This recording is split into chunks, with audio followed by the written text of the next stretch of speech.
leave it. My box, there it is.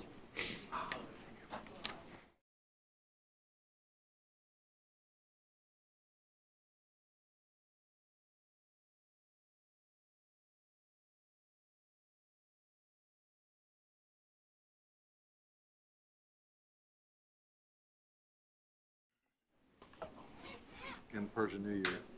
I know, we have staff members. All right, microphones are on. Let's start the meeting. May I please get an agenda and a motion and a second for last week's agenda? So moved. Second. All in favor? Aye. Aye. So approved. May I get a motion and a second for last week's minutes? Sorry, that was for So this moved. week's agenda. Second. All in favor? Aye. Some notes to the audience. Please silence your devices, refrain from making comments while someone else is speaking, and take any conversations out into the hallway or lobby. If your comments concern an item on the agenda tonight, you'll have an opportunity to speak during the review of the application. If you have comments on anything not related to an agenda item, please raise your hand, and when called upon, provide your name, Reston address, and then proceed with your comments. You may speak for a maximum of 3 minutes. Are there any other comments not related to an agenda item this evening? Okay. We will begin reviewing our agenda items, but a couple of instructions for registered affected parties and others. The time limit is 3 minutes per household. If you are the only member speaking for a recognized group, the time limit is 5 minutes. You must identify yourself, the group you represent, and provide your address before speaking. You may speak only one at a time, please. When the timer turns red, you will have 1 minute to wrap up. When the timer sounds, your time has expired. Please be respectful of others' time. And as a reminder, you'll have 1 chance to speak. Please do not repeat another speaker's comments and instead just state you agree with them. You may not give your time to another speaker. You should direct your comments to the DRB and not the applicant or other affected parties. Offensive or abusive comments will not be tolerated and will result in the immediate forfeiture of your remaining time.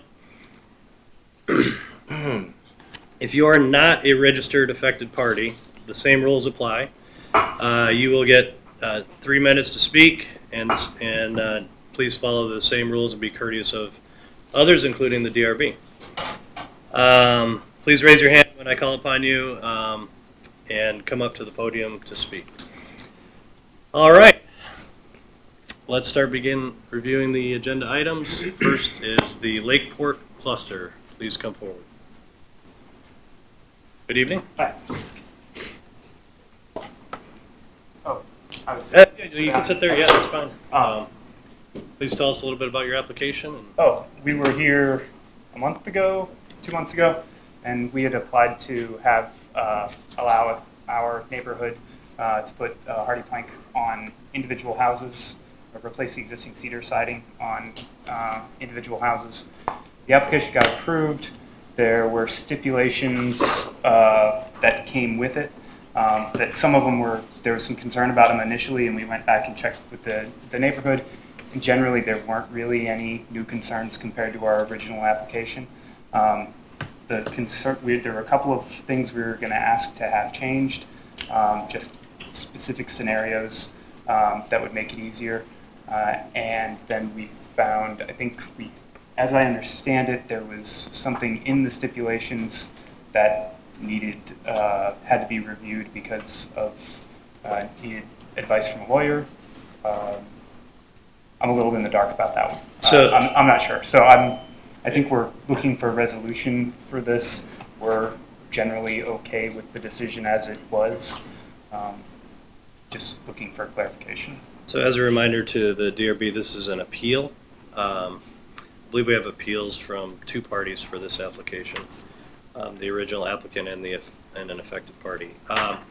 So in speaking with legal counsel, I understand that some of the language that we inserted into the previous application probably should have been revised slightly initially, so it seems to me that that's grounds for review of the appeal. We could go through that in detail if you'd like, or we can take a vote now. Anybody want to talk about it in detail? So I'll make a motion that we hear the appeal. I'll second that. All in favor? Aye. Okay. Will, would you just Don't think we can vote. indicate the language that we probably need to strike from the record? Sure, it's stipulations 3 and 4. Those stipulations provide for authority that's beyond the scope of the cluster or the DRB to allow, and that they deviate from the requirements of the amended deed and Virginia law with regard to common walls, because you can't split the authority or responsibility. Oops. There. I was in dual channel over the responsibility to maintain those common parts of the property. So if you strike those two provisions, then the rest of it is in good shape, Okay. which would be granting the appeal, which I believe one of those two provisions should be. Okay. That part seems easy. Did you say there were other things that you wanted to discuss? There was stipulation number 2 that we wanted to ask for a change to. Picture. We have party walls where the stipulation says that the entire party wall has to be included in a project. And we've got situations like this where you see the red side there's the red side, and then on the other side of that wall, it's just a small patio divider. And that's a fairly common situation, and we wanted to know, I think that still counts as a party wall, and we wanted to know if we could be allowed to split the project, end the project at the vertical trim. One question I had about that, would it only be on the, call it the left-hand side when that is applicable? Or would it also apply to when you're doing the right-hand side?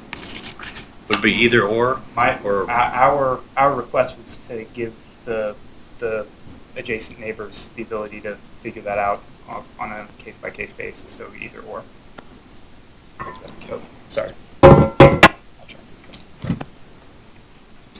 What about any comments on is that the same for the trim? What's that? Is that the same for the trim piece, the green line going down? Oh, well, that was just That's the dividing line they're just to point out proposing. the dividing where we would, where we're requesting you'd be able to make the break.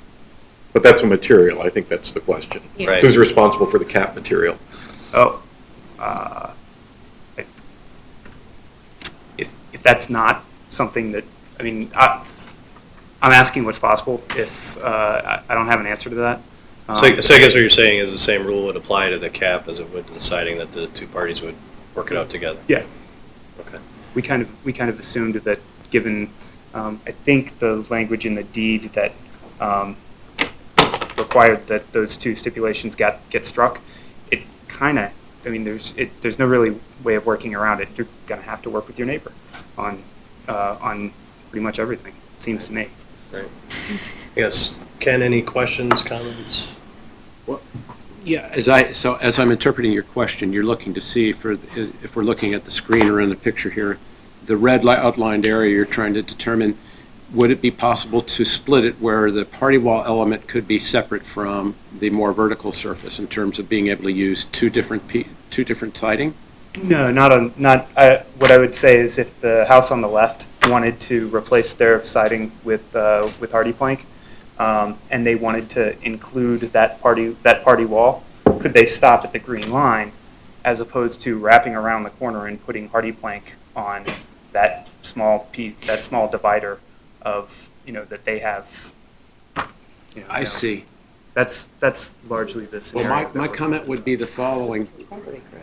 Based upon however we're going through the interpretation process, my feeling is anything that's highlighted in red, according to the picture shown, I think should be the same material.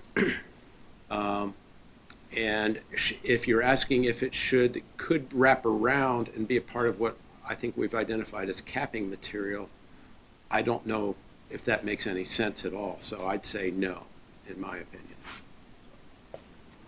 Just to clarify why we're asking, if the house on the left is replacing with hardy plank, and we agree, and I think that's in there, that the red would have to be hardy plank, but the neighbor on the right wants the wall to remain cedar. Instead of requiring the entire wall, including the red, to be cedar, which means the person on the left replaces the back of their house, which is hardy plank, but then they see cedar in the red area, that we would allow, if the neighbors agree, that the house, the back of the house on the left and the red would be hardy plank, but the neighbor on the right who wants to keep the cedar would remain cedar, including the other side of the wall that you can't see. So the side of the wall that we're not seeing. Right. Right. Right. We're basically asking if that can be left. If that can be left cedar, if that's what the neighbors want to do. As for what the capping material should be, if you guys have if you guys know how that would be handled. I'll leave it to the architects here, but my personal opinion would be, for the side of the wall that's not being shown, as long as it's consistent with the remainder of that house, I think I'm comfortable with that. If somebody's putting up a new material that's allowed on the side that we see, I don't see a requirement to then do it on the opposing side, because it would then disagree with the existing surface of the other house at that point in time, unless there was agreement to go all the way. So I don't know if anybody understood what I said, but That was what we were asking. yeah. Grace? And why? I wouldn't see there being a problem having it having the same material as hardy plank on that side that is visible. And then allowing the owner to leave that as the cedar. I don't know if that would be a problem. I mean, I tend to see that as part of the other house from this view, but I can understand what you mean by having the same side that's visible as the same material. That would be my comment. Richard? I think it's a visual thing, and it just, if the house on the left resizes their house, I gather what you're saying is they would also have to do the area that's red. So it's all the same siding. Not have to. I think that was part of our question about, I think that maybe was intended by those stipulations, but now that they're struck, that's a question. I guess that's why I'm asking, because the party wall's in the middle the property line's in the middle of that party wall. So what's red there belongs to the house on the left. So what I'm just trying to clarify is, if I own the house on the left and I want to see everything look the same on my side, I can do that? I have to do that? Or I can decide if I want to or not? That's what we're asking. Okay. Yeah. But what are you asking? What do you want? We would like for there was wording about all elevations, which would include the red side if you're redoing the left-hand line. Okay. And we'd like to allow the red side to be hardy plank for just the reasons that you were making, that it all looks the same and it's not a mixture. But similarly, on the other side, not require that to be hardy plank, but allow them to remain cedar and not require it either all hardy plank or all cedar. It could be all hardy plank if everyone agrees, or all cedar, but most likely hardy plank on one side and cedar. Okay, I just want to be clear that if I own the house on the left, I have to do that wall to match my house. And the guy on the right, if he keeps cedar and his wall is cedar, that's fine. Right. That's what we're requesting. But you don't own the wall on the right, do you? No, no. So that's back to the legal. Yeah. Yeah, no, I'm just making sure. The thing is, if I have the house on the left, everything I see matches. It's all the same material. I think that was my question. Our understanding of that wall was that the siding on that wall was not owned by the red, what's highlighted red, was not necessarily owned by the house on the left. That It's joint shared. ownership, is it? Can you? That's part of the party wall. So it's So owned by that's common, it's party wall, the wall, all the red, the green line, the center, it's all party wall. But what was problematic with the ruling was that it was trying to pass on responsibility to one side only if they objected, and that's the part that was problematic. But in terms of it being a party wall, there's nothing wrong with, from a legal standpoint, the left side being done and the right side being, done hardy plank and the right side being cedar. There's nothing wrong with that at all from a legal standpoint. And they both have an obligation for They maintenance still have either joint way. obligation for maintenance. Right. So they both own the wall and they both have maintenance obligations either way. Right. But we can Right. specify the materials either way. Right. They're not looking to change who has maintenance responsibilities. The real question is what material is permitted, and that's the question to you guys. If you allow the Right. material, then they won't be in trouble and they'll be fine. That's the issue that's really before you. Going beyond that in terms of the responsibility really goes into an area you don't have to address.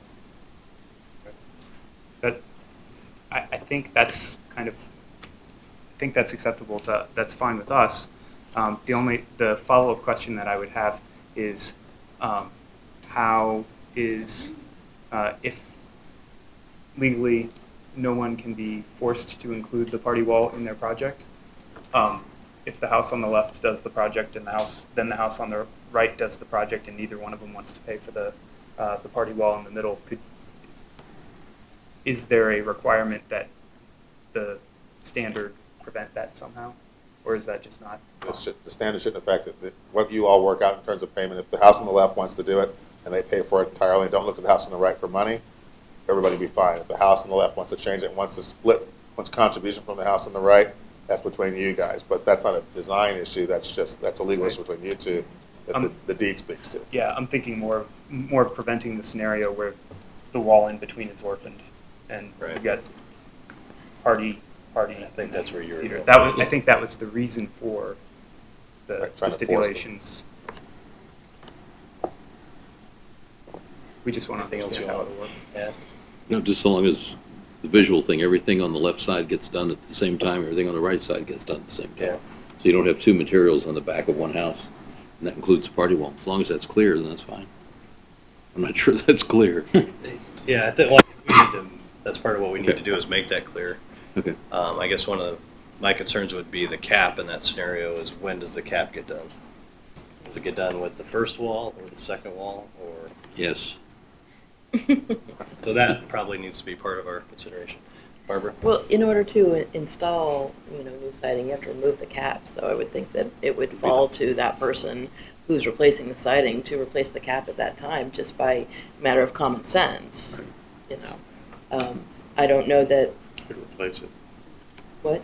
You could remove it and then return You it. could, Right. you could, and that's kind of getting into the weeds, and I think that is decided on a case-by-case basis and not necessarily in the standard, because either solution would be fine visually, I think. I mean, the whole idea of the whole element being covered really came from the chimneys, because we didn't want to see the chimney element that kind of sticks up above the house clad with two different materials. And then I think that the language kind of came in the decision to include the party walls where it doesn't necessarily make sense. So I'm fine with what's being proposed. Neil? I'm okay with whatever is being proposed. I think I'm agreeing with Richard there, and I feel like if you're redoing your siding, you're going to spend money to redo the cap or have the cap maintained properly once that construction's going on. So I think this is fine. All right. Do you want to propose a motion? So the motion is just to get rid of, do we have to get rid of these two? Number Two three and and three? number 4. 3 and 4? Number 3 and Two number go 4, on? correct, Will? 3 and number 4? Okay. 3 and 4. 3 and 4. Okay, I'll make a motion to remove items 3 and 4 from the February 14th approval or action. And then edit 2, you need to edit 2 so that it doesn't say the entire surface of any shared party wall. Remove the shared party wall, leave shared chimney, and then could add some language about that situation we have up on the. So that the entire surface of any shared party wall, shared chimney, be covered with the same siding material. Well, that's kind of clear. It's kind of what we're saying. You're saying the entire surface of shared party walls, but it has to be on one side. We're not making both sides. Side adjacent to the. Yeah, Yeah, I think staff could. all right, on the side adjacent Throw it to staff. to the applicant, the owner? The installation, whatever. Okay, we'll say to the owner. Okay, that's my motion. A second? Any further I'm comments? sorry, is the original board able to vote on this? The original panel? That's what I asked earlier. Oh, that's, You should technically recuse himself. To abstain. Okay. Okay. Yeah, I don't think it's a recusal of it. Abstain. Abstain, sorry. I'll second Richard's motion then. okay, all in favor? Aye. Opposed? Abstain. Abstain. 3 abstains. Motion carries. We have enough people. I believe that's all for your appeal, correct? Yeah. So, there's an affected party who has no. I'm not affected. Okay, Actually, I'm not either. She was working, but she did authorize me to say that she agreed with everything that you all decided. Okay. Because we had been talking and we found out before, and she said that was fine. so she'd like to withdraw the appeal? Oh, that's right, because we I had 2 believe- appeals. Well, but, no, her appeal was granted. She had the appeal about. Yeah, I don't know. Her Which- appeal which- was for the same stipulations. Right, Okay. okay, so, So. Grant I don't one, grant think that- both. But So we've she's in covered- support, even though she's not here. She knew the position that Kelly was putting forth and agrees with it. So everybody's happy? Yes, she will be. Is there anyone in the audience that's not happy about this? Okay, Ask that question. thank you very much. Thank you. Yes, sir. Okay, Lake Throw Spillway, care of Larry Butler and crew. Please go forward. Good evening. Please tell us your names, addresses, and well, you don't have to do addresses. Just your names and who you're representing. Sorry. Okay, so hi, I'm Jonathan Doctor. And I'm Lucy Nguyen, and we are with South Lake Steam Team. So we've all been here before working with us for past projects, so you guys know the drill. So actually, first off, let's. It's number T. Number 2. Sorry. Number. Steam presentation. DRB 2017. Yeah. I live in Herndon, so I don't know if that changes address-wise. No, don't worry. So, first off, the reason why we're bringing up the project that we worked on 2 years ago, which is Nothing Twice, we do get to control it, thank you, is because we are going to be using some of the things that we worked on in there, where Nothing Twice we worked with galvanized poles and aircraft cables fastened by turnbuckles, so we made it structurally sound. And here we're like, okay, it's simple. We're putting in flags, and we're saying how can we go back to that and I guess challenge ourselves to make something even better. So our main goals for this year were to reutilize these structures and materials that we had in 2 years ago, and also to incorporate our new theme this year, which is human rights. So we have sort of combined 2 slightly different concepts that we've come up with, but essentially our basic idea is to have a large suspended sphere of sort of concentric circles that have the ability to rotate with wind while still also using the pole structure from Nothing Twice. And then after that, we decided, next slide please. So we had 2 yeah. slightly different plans, sorry. Just going back, this one, the 2 middle circles were on a directly vertical horizontal axis, while this one was on a slightly skewed axis, the internal rings.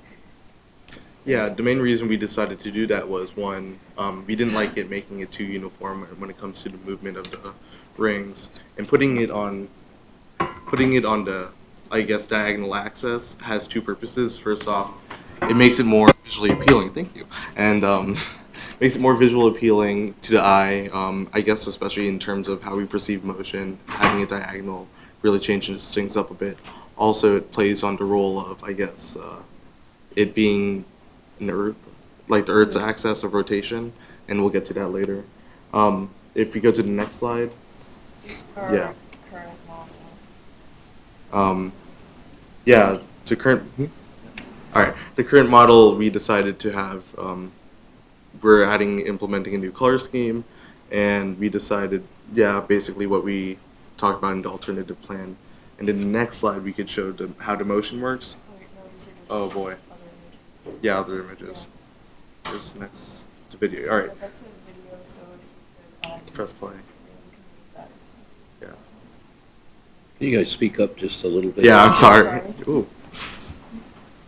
Not playing. Oh boy. All right. Yeah.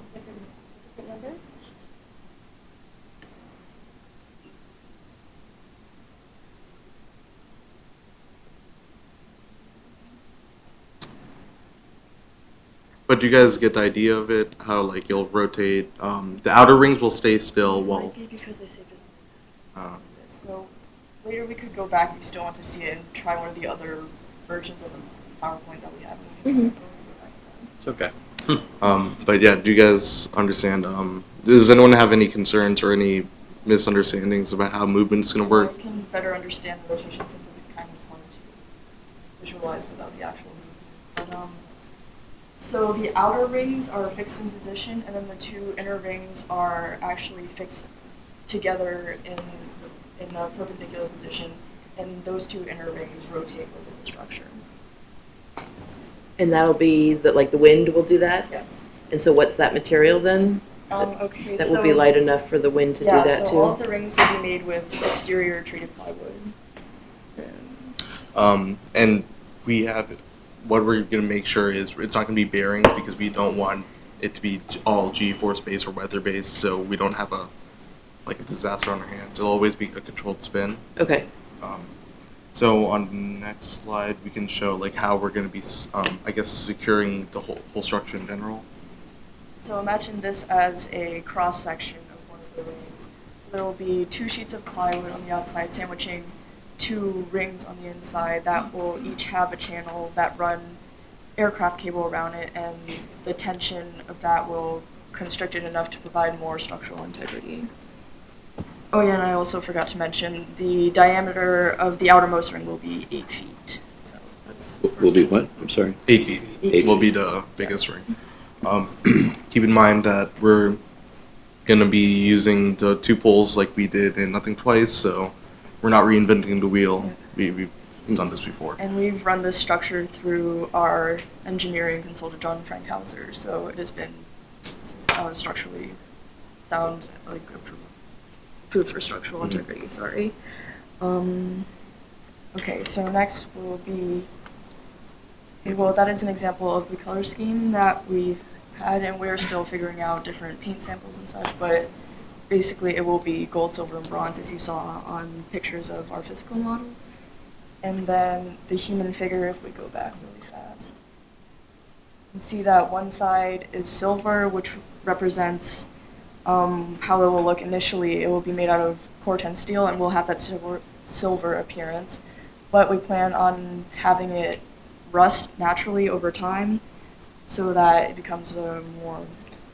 Yeah, if you go to I guess the material that we are using for the human figure, the one at the 6 months is the one that we're planning to be our final product.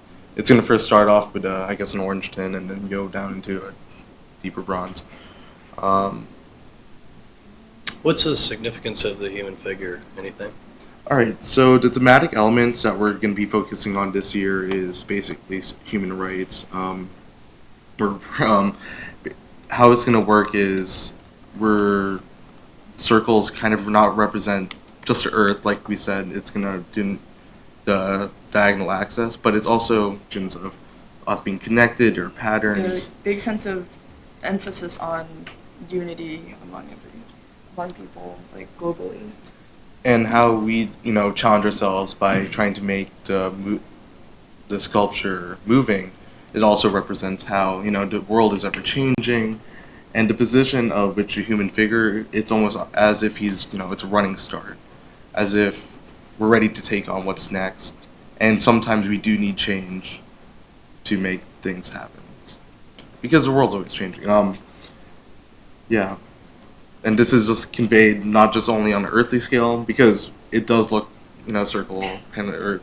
We also tried to make it look like the atom, because it's on bigger and smaller scales. Change doesn't just happen on the big scale; it happens with each, Individual. Yeah. So there's a lot of different layers of meaning behind all of our choices. Yeah, it's really up to viewer interpretation. There can be a lot of different interpretations. I think we covered everything. Thank you. Yeah. I had a couple of questions. How big is the overflow thing? What are the dimensions of the base? Oh, I believe Is it like it's 16 by 16 or something? I can't 19 by remember. 19. 19 by 19. Something like Yeah. that? Yeah. 19 by 19. Because all your previous, I like this to be on, but I think all your other things have taken advantage of the base. Mhm. And this one's a little bit different because it detaches itself from the base.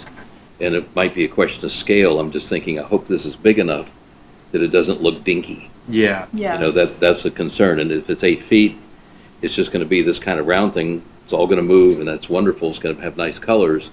But is it big enough to take advantage of where it is? Yeah, we And actually I don't know. That's Currently, right now, we are working through Inventor, which is a 3D model, to see how it looks actually to scale.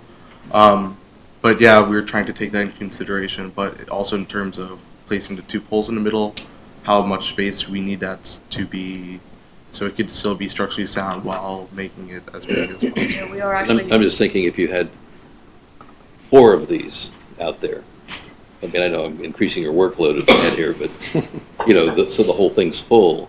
Just the one 8-foot ball is wonderful, but I don't know how it's going to, I just don't want it to look, oh, gee, it's too small. Yeah. Because your last thing with the house and all the waves and the base and everything filled the space. And the other one, with the kind of almost sailboat-like things, did a similar sort of thing. It filled it side to side. And I don't know if there's something else you could do that would Expand. fill the space a little bit. That would be my only comment. I think conceptually this is great. I mean, it's one of the better ones you've come up with. And it's really, it's thought-provoking, which I think is one of the best things this can do. You know, I think it's great, but I would look at that somehow, some kind of base, whether there's a big circular base. I don't know, it's up to you guys, but Yeah, just to address that concern, the actual, it's harder to see with these photos. On the actual model, the cables for support are actually a little bit more visible, and we were planning to have those as a visual element as part of it, so that should help with filling the space. yeah, okay. Any other questions? Yeah, are you guys planning on having any lights on this one, like the house it had, or is this just as is? We haven't. We haven't discussed it. It won't be a, I guess, important visual element in terms of like we're not putting lights on the thing, but you know, at night we're Yeah, just in terms of having it like visible at night for a short amount of time. Yes. same Yes. system with the solar panels. Yes. Turn it off at Mhm. 8. And you guys said this just for clarification, you're recycling materials from last year or 2 years ago and just reusing them as is, or repurposing them? Yeah, mostly what we are repurposing Okay. is just the pole structure, so like the suspension structure. We will have new like plywood. Everything inside's new, but the Yeah. poles are, Yeah. okay. So, yeah. Looks great. Thank you. That's cool. One comment, next time you guys present, it might be cool to show us pictures of the previous installations, just as a reminder of what we've done in the past. They've been some pretty neat projects. Just a fun comment. All right. Anything else? Well done. I don't think we're voting on this, so are we? So is Not it- action, so. Informational only. ETA sometime in June, or when do you think this will be out there? Yeah, we're planning to start fabrication. Like as soon as possible. Yeah, as soon as you possible. approve it. As soon as it's Have- approved. Or if we fix any concerns that you have. Are there any safety concerns that you're thinking of? That's like our main focus, and then once we get that out of the way, we could just start working. But usually our main comment is having someone look at it from a structural perspective, so if you've already done that, that's generally our comment. All right. If there's any other No. concerns. As long as it doesn't change, they don't have to come back, as long as that's it. Okay. Well done. We still have Thank you very much. Thank you. Good job. Yeah, normally we do vote on this. Yeah, is it a motion to approve? I don't know this. This was informational only. Shows up as non-action on our Conceptual. list, is that correct? Let's do a conceptual If you approval. want to do it as conceptual. I'll make a that'd be motion, Okay. I'll make a motion, we take some action. I'll second that. Okay. All right. Thank you. Well, you want to make a motion? If that's, well, we got to vote on taking some action All right, first. all in favor? Aye. Okay, let's take some action. I'll make a motion that we approve the conceptual design and look forward to seeing it realized. Second. All in favor? Aye. Great. Thank you so Thank much. you. Thank you so very much. much for coming. Great they're job. planning to have it in the parking lot first, like they did every other model. Okay. So they erected in the parking lot to see Yes. the issues. Okay, can you get them to call staff and let us know? We'll come over and take a look. That'd be Sure. great. Okay. Thank you very much. Great job. Thank you. All right, item number 3, Church of Jesus Christ of Latter-day Saints. Please come forward. Mr. Chair, I'm going to recuse myself from this because our firm is doing a small renovation project with the Church of Jesus Christ of Latter-day Saints. I doubt it would affect my judgment, but just for the sake of appearances, I'm going to recuse myself. Thank you. You can probably stay up here if you'd like.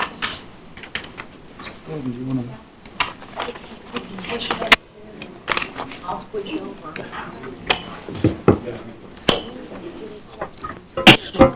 So please tell us your name and who you're representing. Yes, thank you, Mr. Chairman. My name is Michael Romeo. I'm a land use planner with Walsh Colucci, and we're representing the Church of Jesus Christ of Latter-day Saints. With us this evening is Mr. Gordon Daines. There he is. He's now at the dais from the church, as well as Mr. Andrew Yeagle from Rinker Design, and Mr. Diff Mayer from LTM Architects. And just to start, I'd like to clarify for everybody on the board and in the room that this is simply a reapproval request for essentially what is a timeline extension.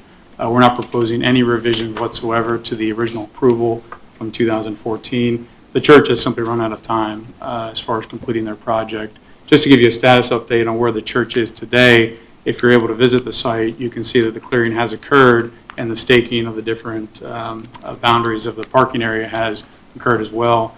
So you can see the extent of where the preserved buffer will be, the vegetation, the berming, all of that's there. What hasn't occurred yet is the replanting that's been stipulated in this board's approval from 2014 or any of the approval requirements from the PRC plan that was approved by the Fairfax County Board of Supervisors back in 2015. So just to give you a little bit of background on how the church ended up in this situation.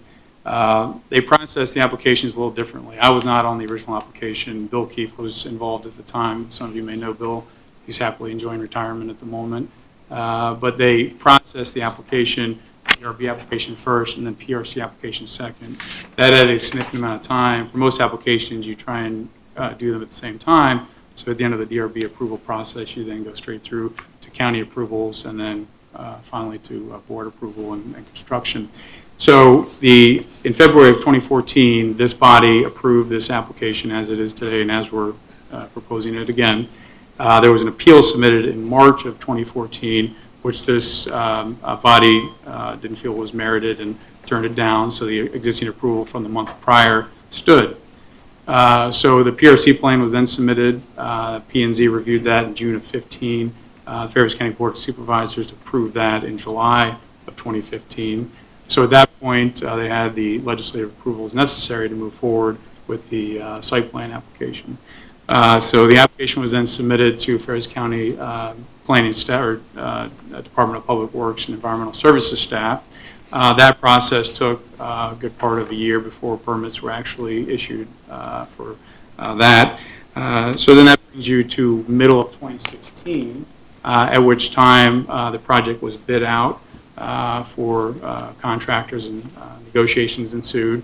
They had a final development meeting with Department of Public Works and Environmental Staff in December of 2016, which they got the full go-ahead, and construction then commenced in December of last year. There was a then letter provided by Reston Association's Covenants administrative staff saying that the approval timeframe for DRB had elapsed in January of this year. So in February, the church then resubmitted for a request for reapproval of the application.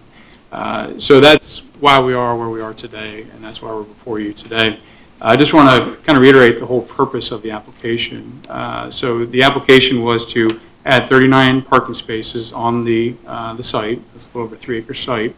And this was a bit of a compromise agreement that was worked on with this body. A handful of you were on the board at the time when this original approval came through. And there were a number of changes that had to be made to the application at that time. There were, I believe, 3 or 4 different work sessions that occurred to get the application to where it was for final approval. And as a result of that, many conditions were added. There are numerous conditions. I'll just run through them very briefly as to what was included in the original approval. From this body, there was a requirement for replanting. There are 9 deciduous trees, 51 evergreen trees, and 140 evergreen shrubs that are required to be replanted on the site. The light poles are to be there are only to be 2, higher than 15 feet in height. Curbed islands, a storage shed relocation, continual work with RA's environmental resource manager on the ideal tree mix to be reinstalled. There would be no alteration to the drainage pattern that may harm adjacent properties. And the shed is to be designed in a certain way that matches the design standards that were requested. So those were the DRB conditions. When the PRC plan went forward to through P&Z and also through county staff, there were additional conditions added to that. Those included pervious pavement should be utilized. Landscaping shall be provided in accordance with the PRC plan, which are the numbers I just mentioned. There's a tree preservation plan, there's a tree preservation walkthrough, there's a tree protection fence, there's root pruning, limits of clearing and grading are to be strictly enforced. There's supposed to be controlment of invasive vegetation and site monitoring at all times. All of that is included in the existing approval. I know there's been a lot of affected parties that have submitted comments addressing these specific issues, and these protections are already in place as through the previous approval. The one thing, or the primary purpose of getting additional parking for the site is to get cars off of Poplar Grove and out of Armstrong Elementary as best as possible. It's a bit of an unsafe situation having people cross Lake Newport Road and walk up and down Poplar Grove when they have an alternative to be now on the site, which is the goal of the church. They want to have as many people on the site as possible. So in a nutshell, that's why we're here today. We would respect the request an extension of the deadline to July 1st of this year with the contractors now in place, already started construction. That's an appropriate time frame for which they can finish this and get it done. Right now is essentially a dirt site around the church parking area today. They want to get in there, stabilize that with the new plantings, and put the pavement down as quick as possible. So there is a screening in place for the residents of Birchfield, and then everyone is going to benefit from that, not only from the screening, but also from removing the cars from Poplar Grove and Armstrong. So that would be my initial comments. I'd be happy to answer any questions, comments you have. We're here to address those if you have any. So I was a part of the original approval, and I know we spent a lot of time talking about it and listening to affected parties. So my sense is that this is pretty easily an extension. Some of you were here at the time, but we definitely spent time reviewing things and looking at it, and they haven't changed anything here, so it seems like a pretty clear-cut decision to me. But there's 9 of us here, or 8 of us are going to vote, 7. So 7, down to 7. Ken, do you want to? No, Mr. Chair, I agree with your comments. Grace? I concur. Mr. Newland? Yeah, I've unfortunately missed that one meeting, but it's the same thing we saw before. So I'm not sure why I don't understand the term reapproval. That's just a time extension. Anything else, Barbara?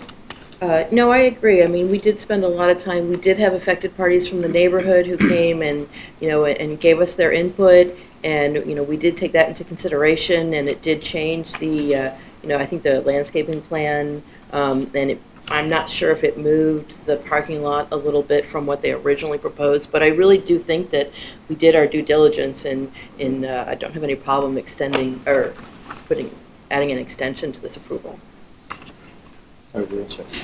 Okay. I believe we do have some affected parties, so as part of our process, we'll let them speak. Just keep in mind the rules that I discussed earlier. So, with Bobby Fagel. I'm Karina Fagel. Okay. You want to talk to me? All right. I'm going to defer to Mr. Borda to speak for the entire cluster. We worked on this together, so I think he has kind of a prepared. Okay. And I'll flow in where necessary, if that's okay. I'll try not to curse. All right. So, If you could tell us your name and address and who you're representing, please. Marcelo Borda. I'm at 1549 Poplar Grove Drive. I've resided in that location for 30 years. Through those years, I have seen the changes that occurred to our cluster. I represent the board of directors. And we're talking about 104 homes.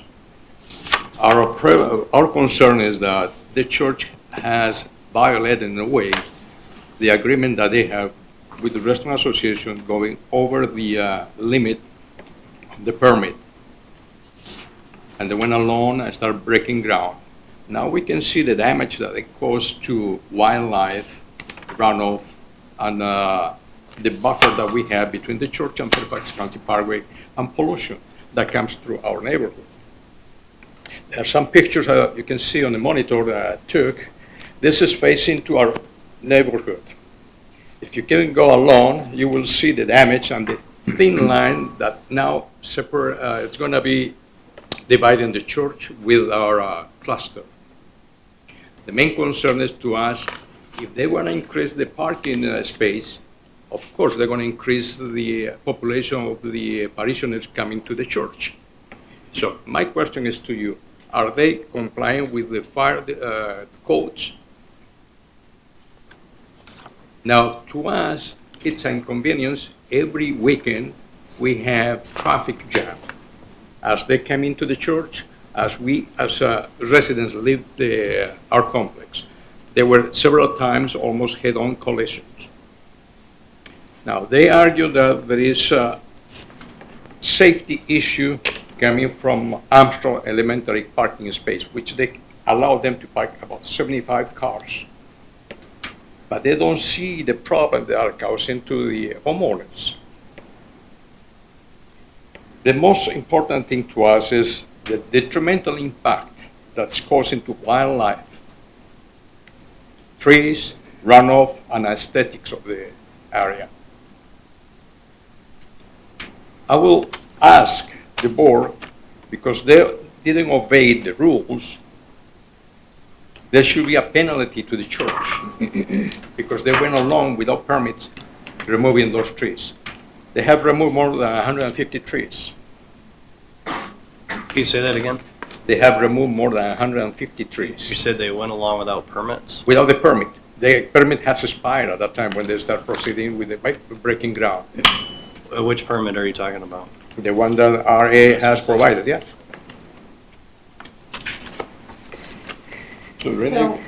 So the pictures that he's got up there show the ground that's already been broken, and the permit was long expired when that started, and the only reason it stopped was because cluster leadership kind of stepped in and said, hey, look, you don't have a valid permit.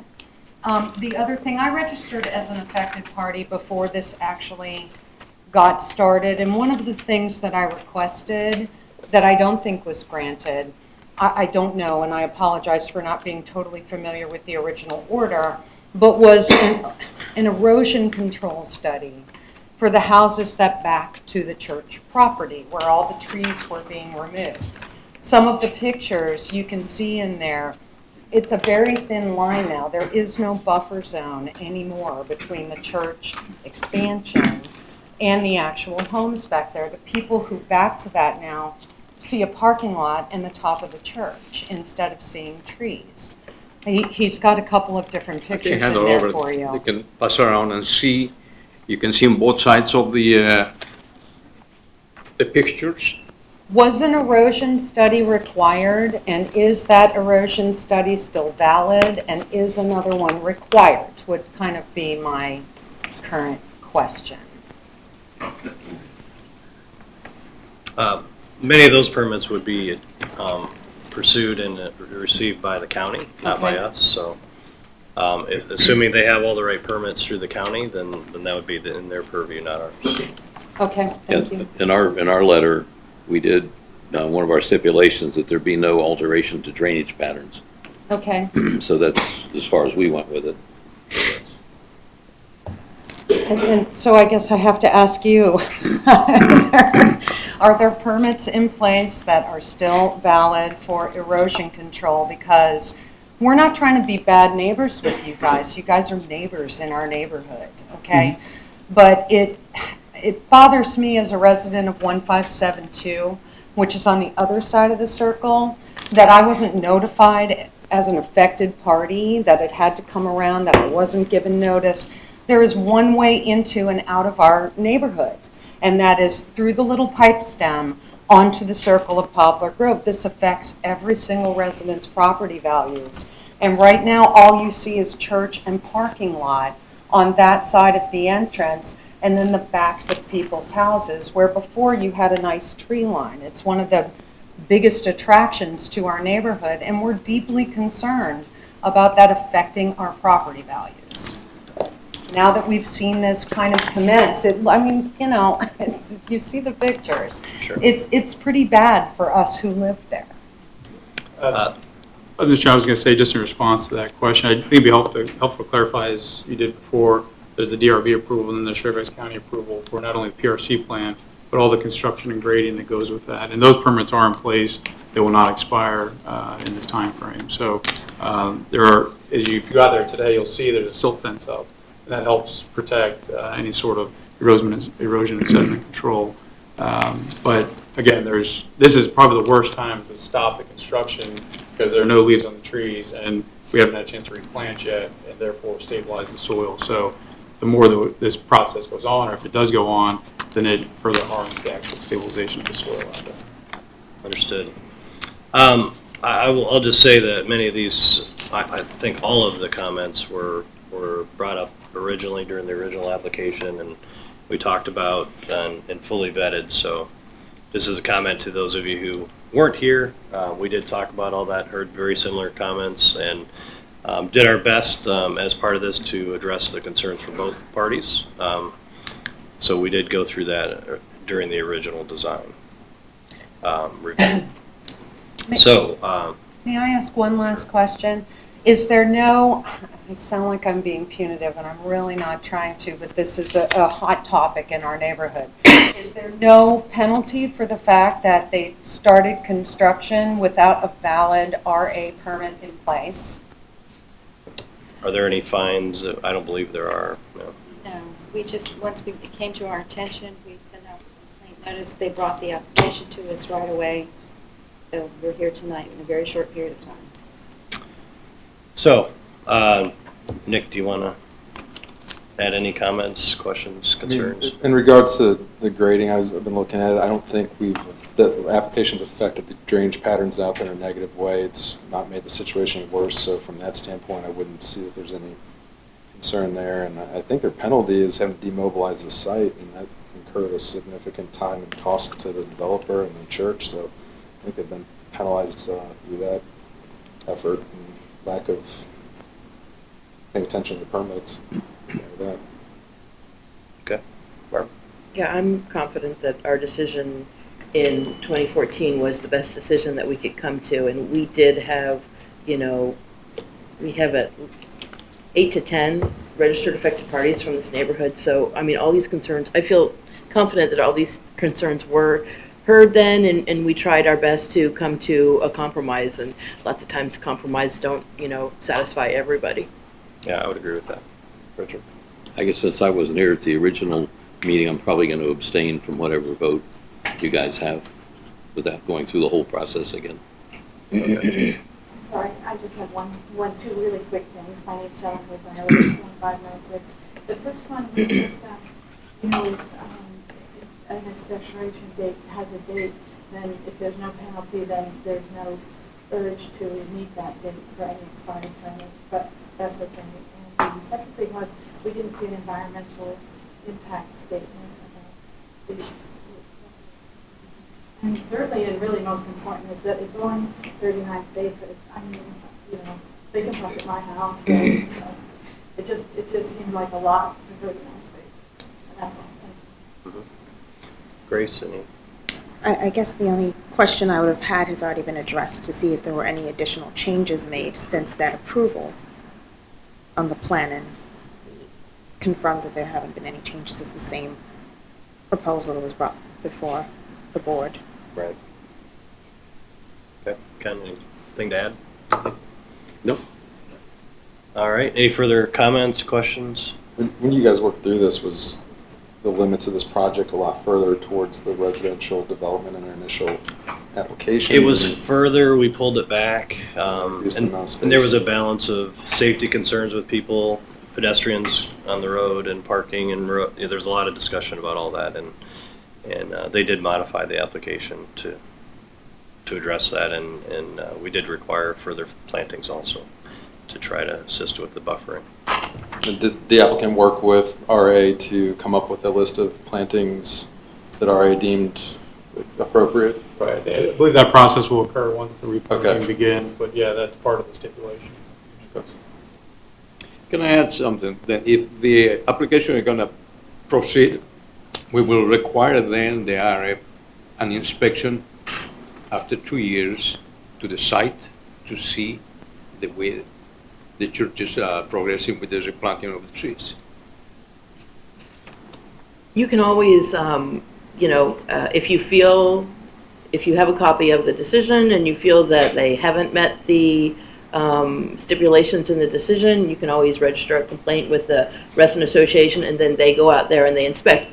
What I'm saying is you may have to initiate the contact to get this inspection to happen, but we do have a system in place that would allow that to happen. Okay, with the experience I have in the past, whenever you call RA, there's always a lack of help. They don't come to the site. I know. They were mentioning that they had manpower. They don't have the manpower to come.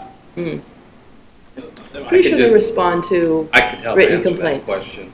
The church has to provide a bond, and part of that is a landscape bond. And that will not be released until all the plantings have been done and the county has inspected it. Okay. So the landscape bond will, that money is held until all that landscaping is done and approved by the county. So the RA doesn't even have to look at it. The county's going to look at it for you, and the RA can come in afterwards. But they actually hold money from the church until all the landscaping is done, enough to replace it. Okay. But my question is, what if after a year, those trees that they're going to be planting are dying? Who's going to replace them? The contractor. There's a year warranty on all of it. So that's why I say within 3 years lapse, we will see the growth of those trees, because in order to a tree to mature, it takes about 10 years. And the trees that you have removed, they were there for more than 50 years.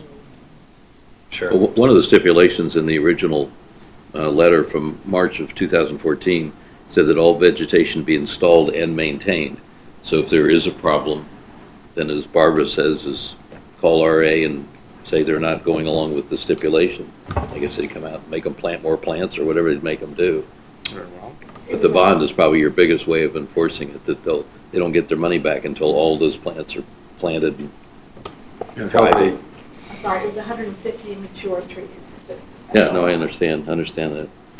Were there any other affected parties? We had over 20 affected parties registered, so. Oh, okay. Do I have a list anywhere? Yeah, you need to. Do I have the take list mic. of affected parties? No. Yeah, here, I would cede my chair. All right.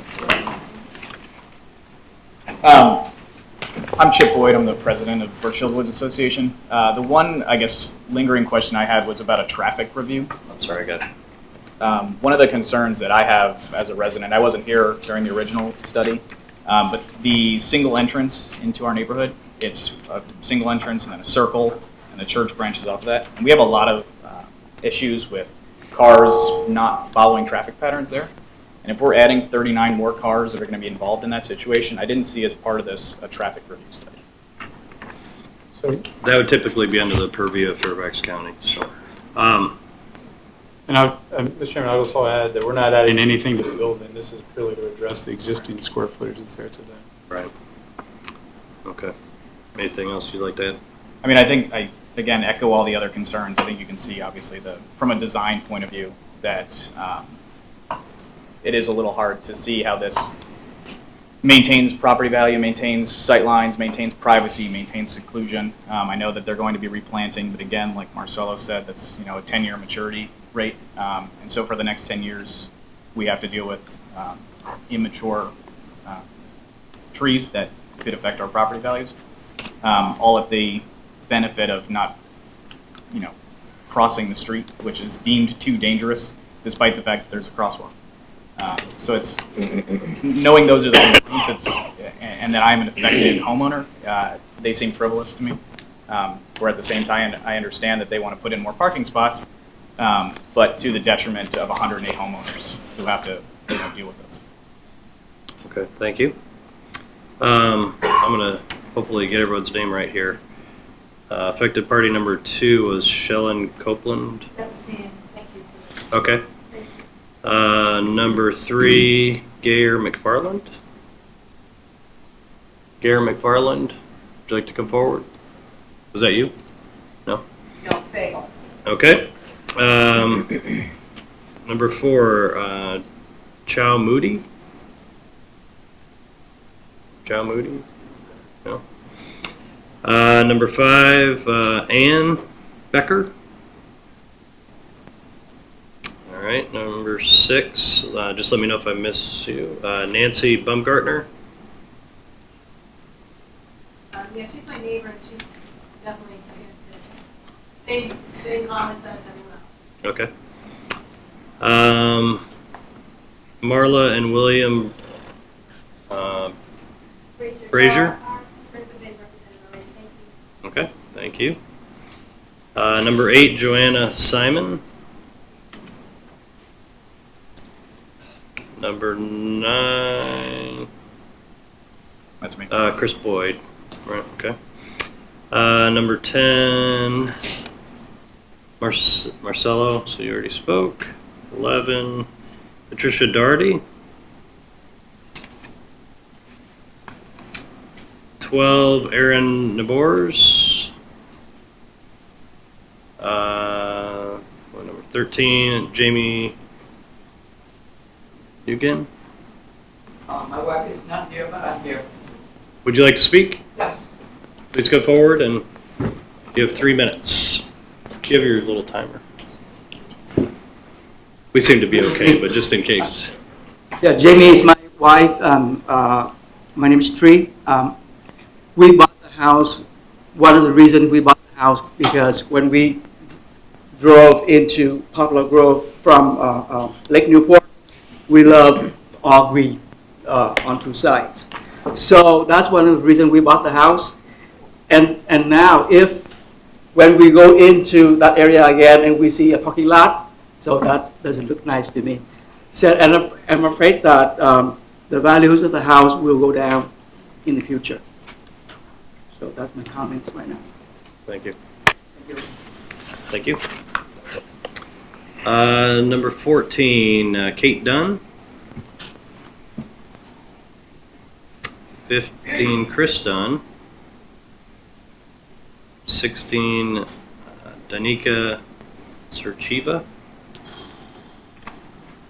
Hopefully I'm getting these names close at least. 17, Pamela Fulmer. 18, Dorian Andros. Would you like to speak? Please tell us your name and address. Thank you. Dorian Andros, 1632 Poplar Grove Drive, Reston. I happen to be one of the people that lives in that first section, row of townhouses right by the church on the right-hand side. I also happen to be an original owner. I don't know how many of them are left in the cluster, but I'm one of them. And I've seen what's happened over the years. I'm also a forestry and wildlife major, so I know that cutting down those trees that were taken down is going to cause more trees to fall because they won't have the wind resistance. They won't have a wide enough buffer strip in that area, and so it won't help new trees that are being planted, and it's going to cause the existing trees to fall down. And perfect evidence of that is the Fairfax County Parkway. When I moved in, that parkway wasn't there. Unfortunately, I didn't know it was going in. So when they started taking the trees down for that parkway, they cut that buffer strip tremendously. And now when the winds are really high, like other trees fall down. There's practically nothing left there between our property and the county parkway. So they've tried planting trees and things like that, but it's pretty much ineffective. So, and I also used to watch the deer and the rabbits and the raccoons and the foxes run through the backyard. And now with additional trees taken out of the area, I don't see them anymore. And, I thought that the purpose of Reston Association was to conserve the resources of Reston. My backyard has been certified as a, what do you call it? The wildlife habitat. Habitat, yes. Well, with all of this happening now, there's not going to be any wildlife to take advantage of my backyard.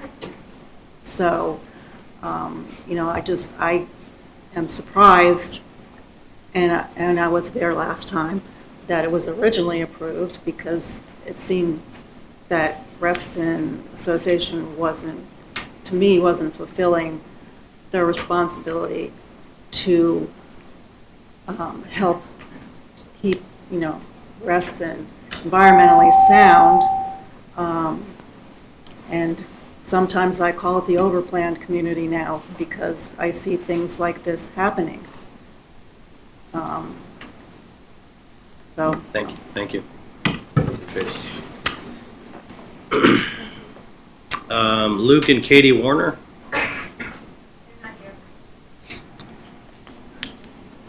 Okay, did I get everyone? We have one more. Diego Borda.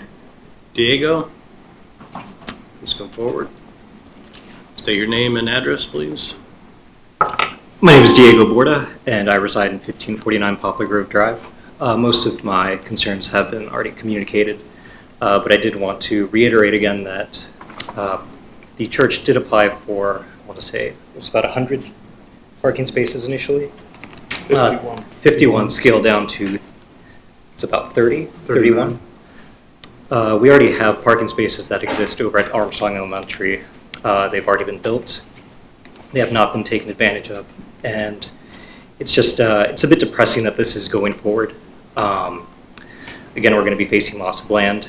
And although it is the church's property, it is something that is also shared by the neighborhood. I mean, we see it, we walk by it. We live in the area. It's just, it's very sad that it's come to this. This is basically a last plea from the neighborhood to RA. Keep in mind that we have to live there, and the church goers, they really just go there for maybe a day or two. So please keep that in mind. To help us try to preserve something, right? It's nice to see trees and wildlife. It's not nice to see concrete. And it's basically, just, help us out. It's our last plea. Thank you. Thank you. Is that all, Margot? Okay, thank you. Any response from Oh, yes. the applicant? I believe, unless the board has any questions, people received previously. All right. I guess anything else, Ken, you'd like to, questions, comments? Good, thank you very much. Grace? Further comments? I'll just say, again, we did go through all of those topics originally, and it's always a balance when you're trying to make decisions about this. On any application, there's always some challenges that we have to work through and try to find compromise, and it's tough. Honestly, it is tough, and we do our best, and we all do care about this community and the trees and the wildlife and the people that own property here too, and including the church. So it's it is a balance that we have to strike, and need to follow the design review board guidelines, and we understand what you're saying, but, frankly, we went through all this, a number of years ago, and nothing's really changed. So I don't personally see any reason to change course. Can I say something real quick? I agree. Can I say something real quick? Very short? Sure. Effective party. I think Reston's a real nice place to live because you guys, is this all volunteer? You guys get paid. Volunteer? Yes, sir. I think Reston's great to live in because of this. We're maybe not going to get what we want, but thank you for doing this. Thank you. And Donald Trump's a dick.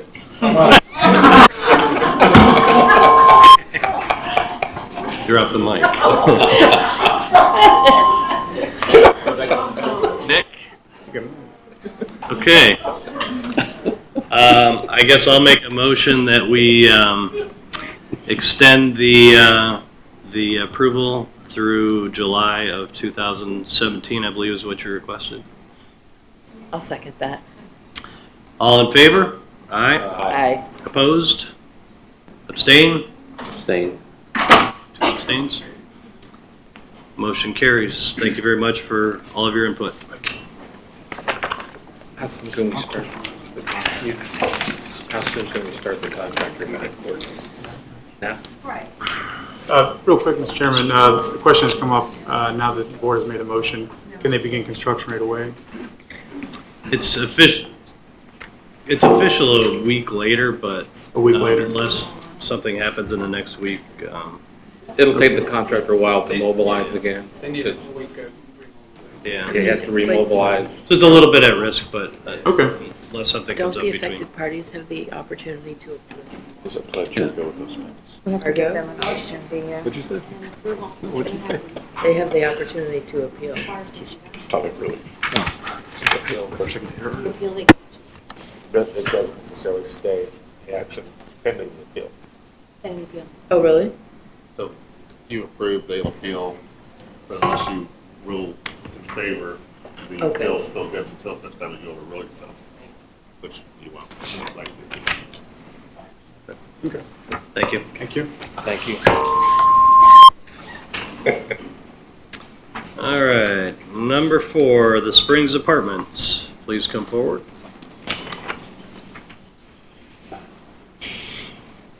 Good evening. Good evening. Please state your names and who you represent. Yes, my name is Yanira Herrick. I represent both Lerner and the Springs at Reston. And my name is Tala Shawan, and I'm the property manager at Springs at Reston for Lerner. So we're here today. Lerner installed some new property monument signage, and we are here today to make sure that we gain your approval of the signage that was installed.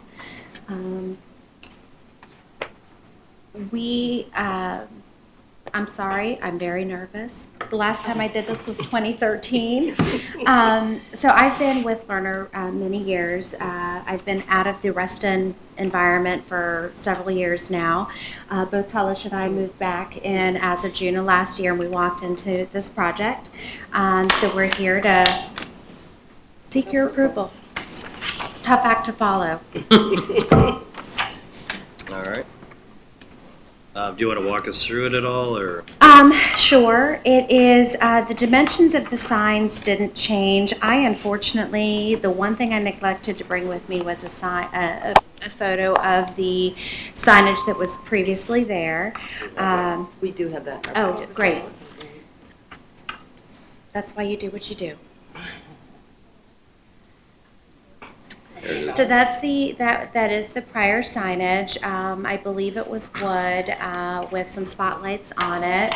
The company felt that it was getting a little dated, as well as it had some weathering and some damage to it. So Lerner did decide to go ahead and replace the sign. The sign does match the existing, the prior dimensions.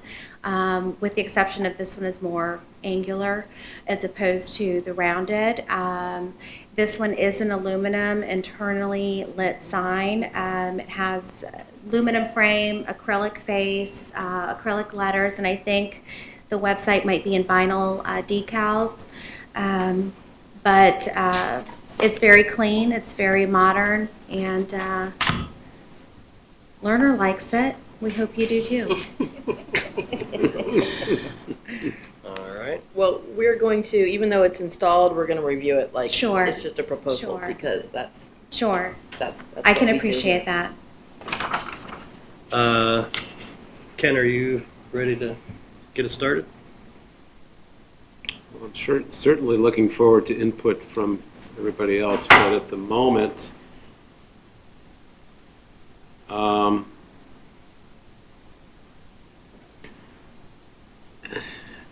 you know, I might be able to deal with this from a color standpoint. My concern is the lighting and how many we've done like this, so I'm a little naive with that regard, and how the prior boards have handled lit signs like this, so I think I'll defer that, but that's a question I have, so I'd like to listen to others on that. Does it match the colors, etc.? That's my primary concern.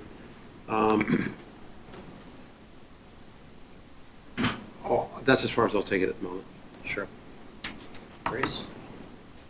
I would agree with Ken with regards to the lighting. I'm not comfortable with the lighting. Typically, we don't like you're saying the entire face of the sign is lit? Mm-hmm. Yes. Backlit. Yes, it's backlit, internally So lit. that would be one of my concerns there. And I'm not really one to favor the pylon type of signs. I would think you'd have more of a monument that would have more of a base to it, similar to what you had before. Mm-hmm. So that would be what I would comment on for now. Thank you. Richard?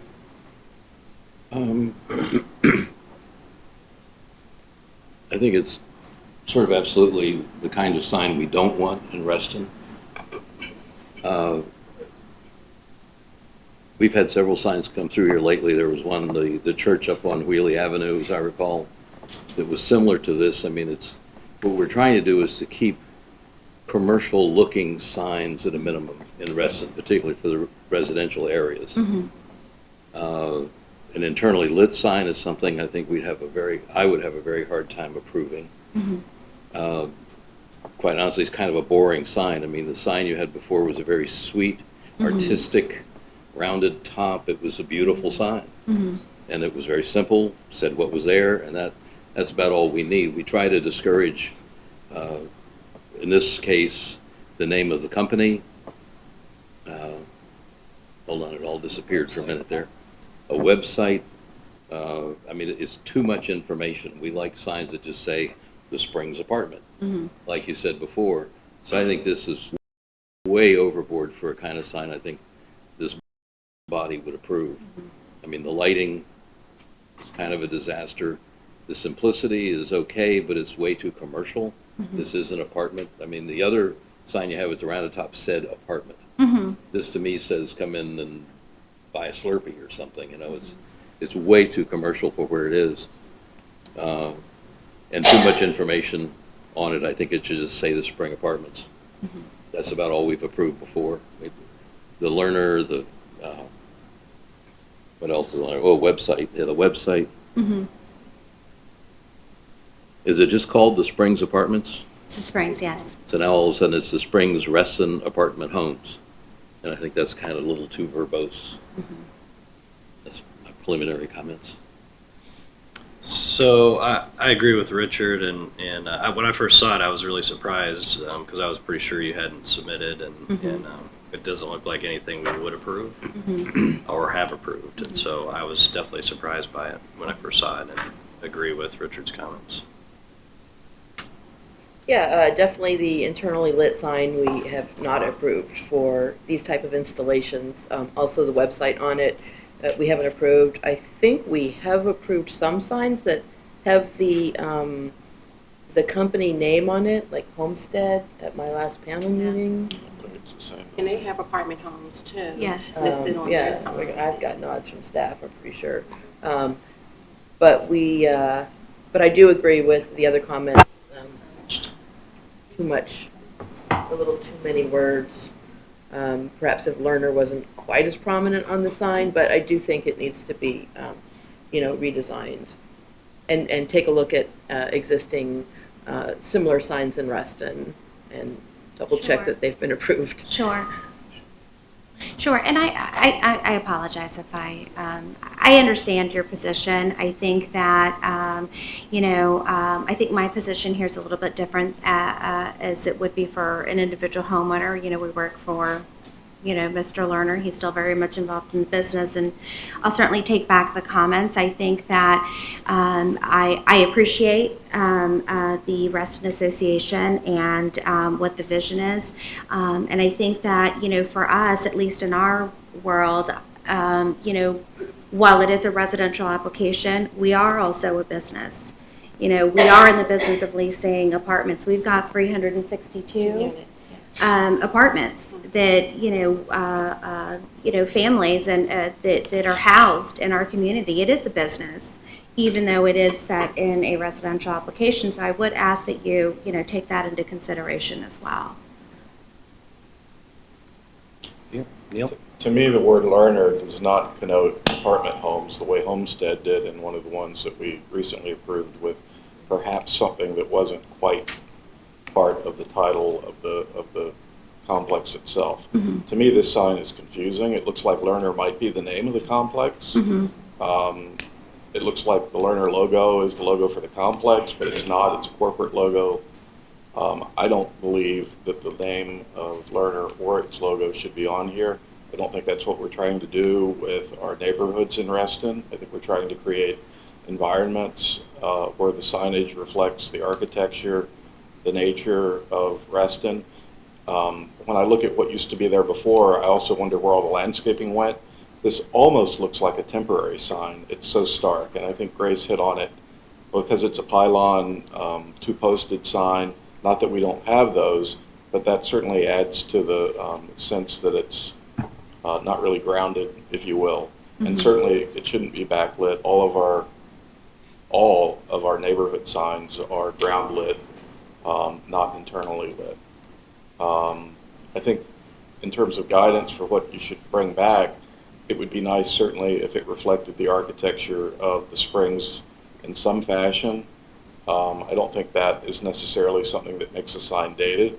I think it's something that makes a sign, again, neighborhood specific in a way that we would like to encourage.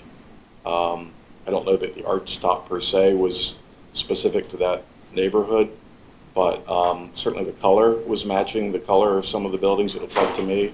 So I think that the sign here should pick up on some of the colors of the buildings themselves as a way of helping it be a little more site-specific. And I certainly agree that along with Lerner, that the website is not something that we should have on this type of neighborhood cluster apartment sign. Thank you. Nick? But I echo everything else that's been said. I would entertain a sign that had the Lerner name on the sign that was designed appropriately, not necessarily the logo, but I agree with everything else as far as the general comments relating to this. Okay. Mr. Chair, just one additional thing, just for a second. One thing I would like to at least bring to the board's attention that might have an impact with Reston Association as well as, and I think we're looking at it open-mindedly, I don't think we should blatantly make a statement that we're against the logos. I think if they're properly used, I think that's to the advantage of Reston Association to allow business to use their logos in our community for all the right reasons. So I think we should be careful in terms of how we do that. But I don't want to send the message out that the DRB opposes logos in the community. I think we just have to find the appropriate way to have them used. I want to make sure that that's conveyed because that gives a lot of opportunity for the association to do what they need to do with regard to that. We historically do not do large logos on cluster signage. I appreciate that. As I said in my message, if there's a way we can make it work, I think it's appropriate to do that. And I think we need to be cognizant of being able to use corporate logos in our community if appropriately done. And I think where we can use the DRB is to identify what would be appropriate in most instances. Yeah, it sounds like that might be something that we should further discuss at another time. Yeah. Thank you. Any other comments, questions, concerns before I ask for a response?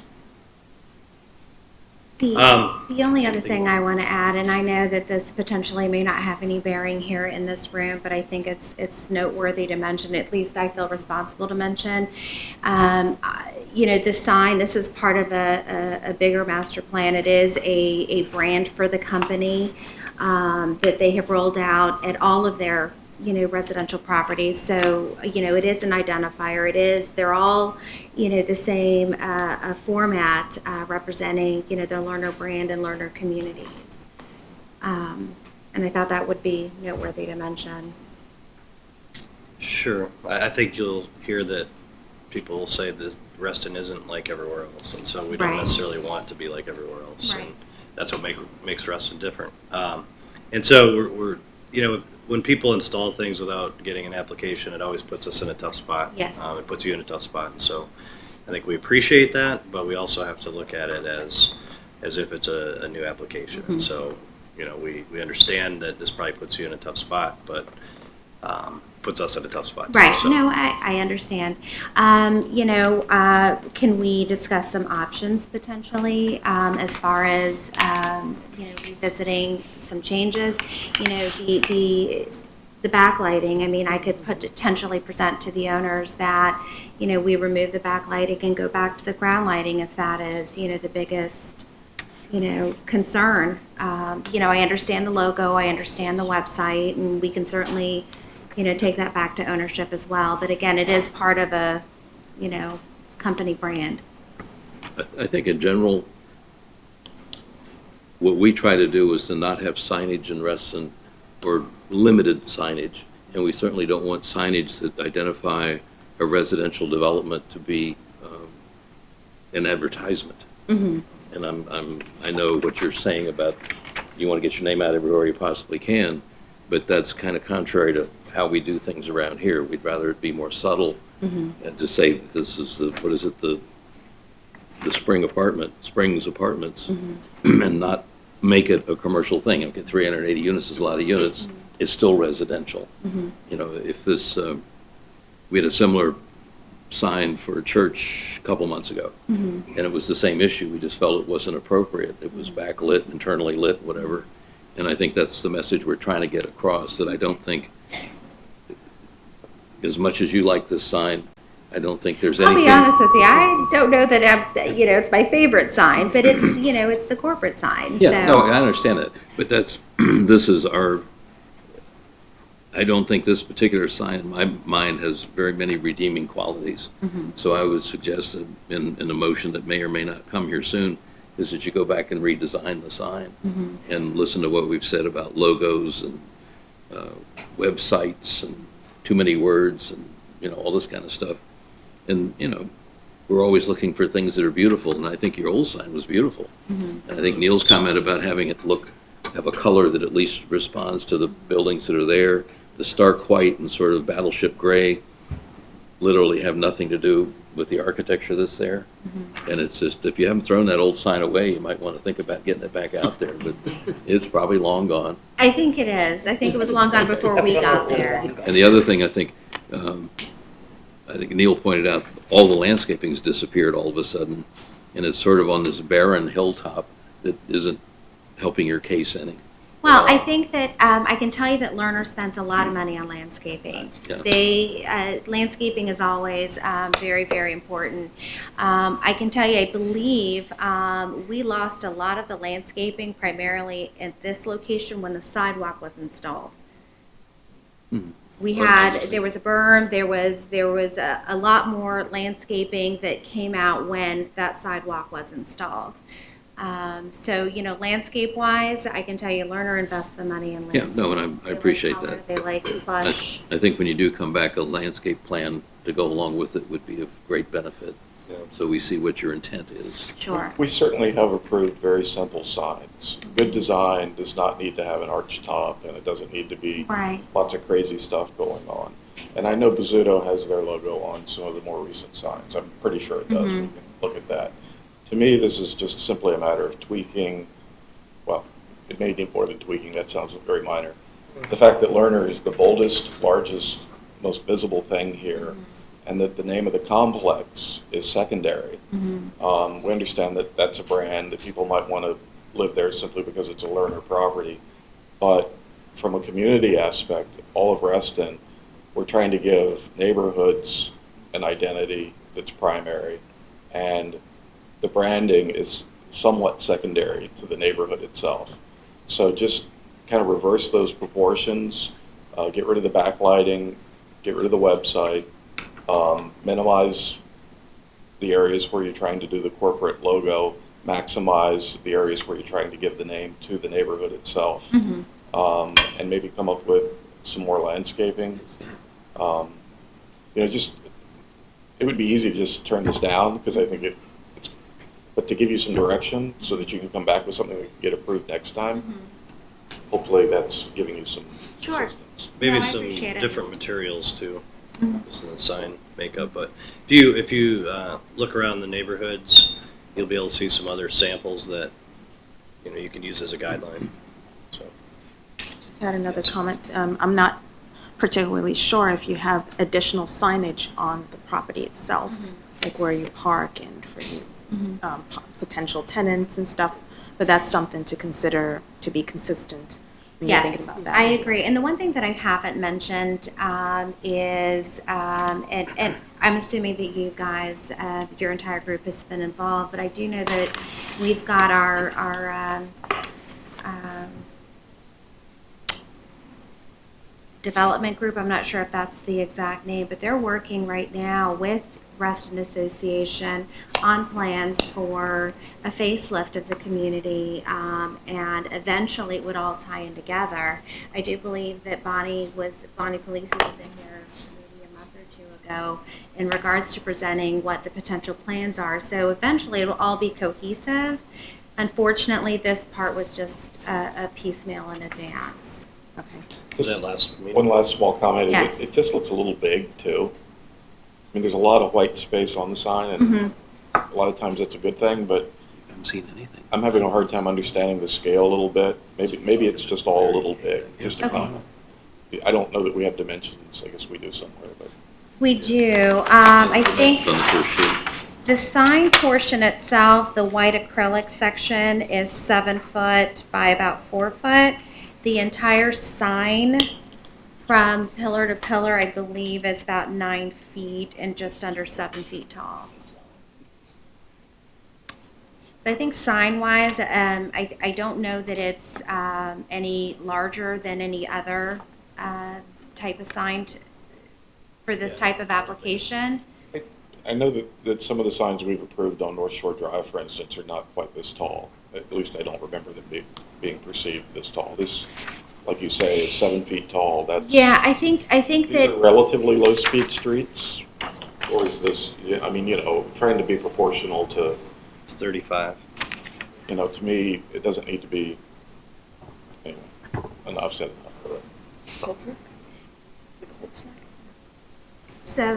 So I would like the opportunity to go take this back to the owners, have them redesign a plan.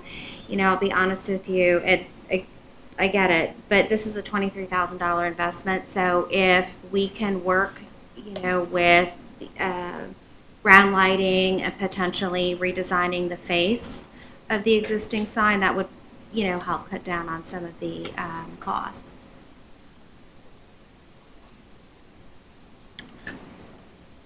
Okay. I would, make sure you look at it carefully, and we understand your predicament, and we have to look at it as if it's a new application. So the next time we'll do the same thing. So just keep that in mind too. Any other? Are you asking to be tabled, or do you want us to make a motion and vote? I would like, I guess, table to ask for some more time to come back with the redesign and potential landscape. Okay, so we can defer the application. This is an application for this sign. It seems to me we turn it down and then they make a new application. Okay. Yeah, I think that's more appropriate. I'll make a motion that we disapprove this sign and suggest that the applicant consider the suggestions that have been made about what should be on or not on the sign, about the lighting issue, with internal lighting not being something we think very positively about, and the amount of information on the sign. Sure. So it's more of a decorative sign. This looks a little bit like a business card to me, not necessarily a sign. Second the motion. Any further comments? Sure. Please come forward. Please state your name and address. I live at 1317 Wedgewood Mountain Way. I've been active in the St. John Woods issue, if you will, for this board to come a long way and to give in to this developer, for them not having brought this sign to you initially for approval. I think the sign needs to go completely and have it redesigned. No height, the width is ridiculous, and to give in to this developer, and I don't care if it's $22,000, it doesn't agree with anything that I've seen in Reston. I appreciate what you stated so far, but I think that the sign in entirety needs to go. And I think you should stand by that, because that's what to come in here and to take advantage of you as a board and not giving you the courtesy to follow the directions that Reston puts out to everyone that comes into this community for the approval of the DRB before you do anything.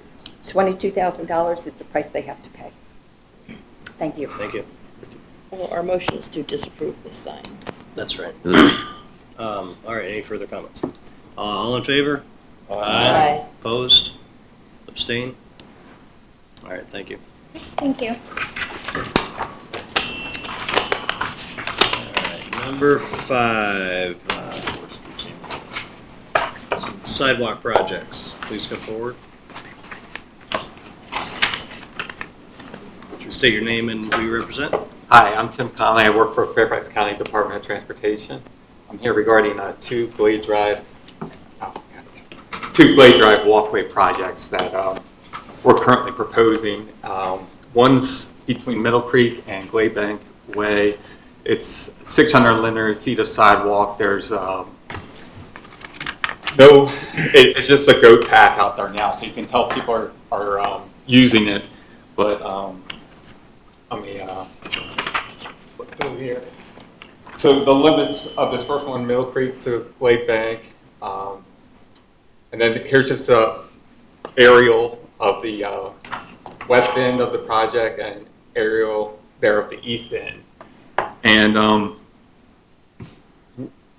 I got a couple photos out there of what currently exists. You can see this is the Glade Bank intersection with Glade Drive.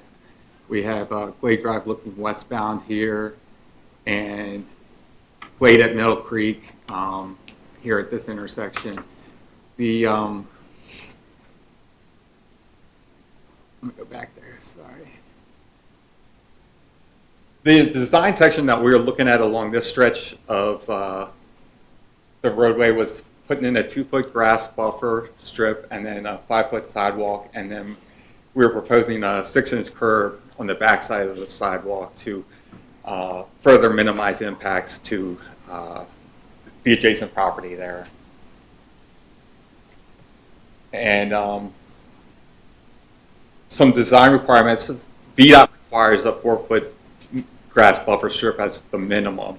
So in this case, with our 2-foot proposed grass buffer, we'd actually have to go work with VDOT to get a waiver approved for that. There are some right-of-way and easements required as can be Held. Oh, okay. And we look, there's not going to be any utility conflicts out there, and there won't be any trees that would be removed by this particular project. Can I just ask you a question? Sure. I mean, Glade Drive is probably one of the least pedestrian used roads, streets in all of Reston. And I was just wondering, how do you guys select where to put sidewalks? Because Glade is just far enough away from everything that no one's going to walk from there even to the 7-Eleven, because it would be a mile or whatever it would be. Now, how do you go out and count people that might walk up and down the road, or I mean, all of a sudden, this to me, it seems like it's wonderful. We're happy to have sidewalks. We're great for the county to give us stuff. This is great. So I'm not against this, but I'm just curious. It's just, there are other streets that I know get a lot more pedestrian movement. And this one is really kind of one of our back streets. It's one of our most natural streets around. Sure. It's heavily wooded on both sides. And, you know, if you were walking down this sidewalk, where would you be going? Right, and I mean, through that area, it is, as you say, quite residential through there, so, you know, I personally don't know if I'm guessing it's mostly residential traffic that's walking back and forth out there. Typically, Walk that route. I go walk from my house, take that little goat path You down created the 100 goat Woods. trail, I right? created the goat trail. So, I mean, you know, it's not There's two crowds people. of people. 2 people for a But I $5 gotta million walk in the sidewalk. street or This else is I have to good. cross the And I walked on road. the second section he's going to talk about, so. It's just, there's not a lot, I'm just curious, because there's not a lot of traffic there, even with these guys. sure, and But, you know. typically, we do get requests from, you know, homeowners associations or community members who, you know, get us to actually start looking into whether it makes sense to do a project or not. Part of the call. Okay. You called Barbara and John, right? Just want a sidewalk? Yes, we do. Yeah, Richard, there's a great document out there on sustainable communities, so I can send it to everybody, but one of the first things they point out that I think municipal governments have started to do is they do look at goat trails first as the telltale as to where they want to make communities more connected. And the goat trails are specifically the first things they look for because they believe that, and it's been proven that's where you get the strongest return on investment. Go find the goat trails. So if you're doing others, go look for all the other goat trails for us as well. Okay, sure. All right, please continue. So, okay. And then, obviously, we're here tonight to show it to you all. We were looking to start land acquisition potentially this spring. We got plats and everything developed, so we can pretty much move forward as soon as we were to get the official okay on that. Final design, we're looking to wrap up this spring, and that would be a matter of going back to VDOT and getting them to just sign off on everything. And we wouldn't look to construct it until next spring at the earliest. So that's the first project there, and then the yeah. So I do have a question. So the 5-foot width of the sidewalk, does that match the sidewalk that it's going to connect to, and then the sidewalk that basically runs all the way along Gurley? Is that a 5-foot wide sidewalk? Or is that a 4-foot wide? It's actually 4 foot. Okay. A lot of that, and there's also a portion, I guess, on the east side of Middle Creek. It's actually an asphalt paved. Yes, right. I think it's 8 foot wide Right, 'cause there. it's like a But then, yeah, the other section on the west end is 4. Why wouldn't you put in a 4-foot just because that you guys do 5-foot now?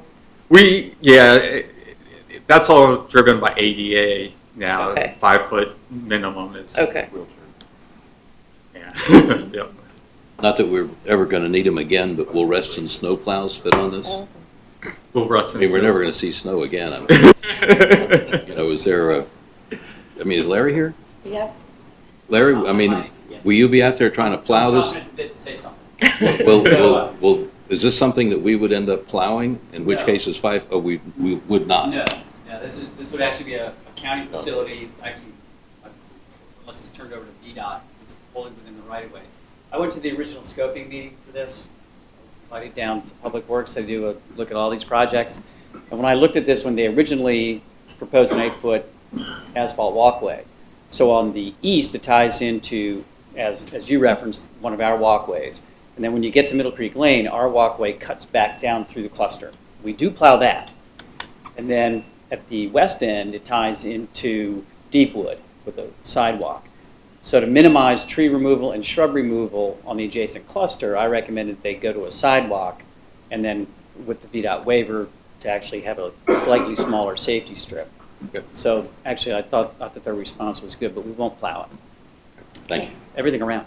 Everything around. Thanks, sir.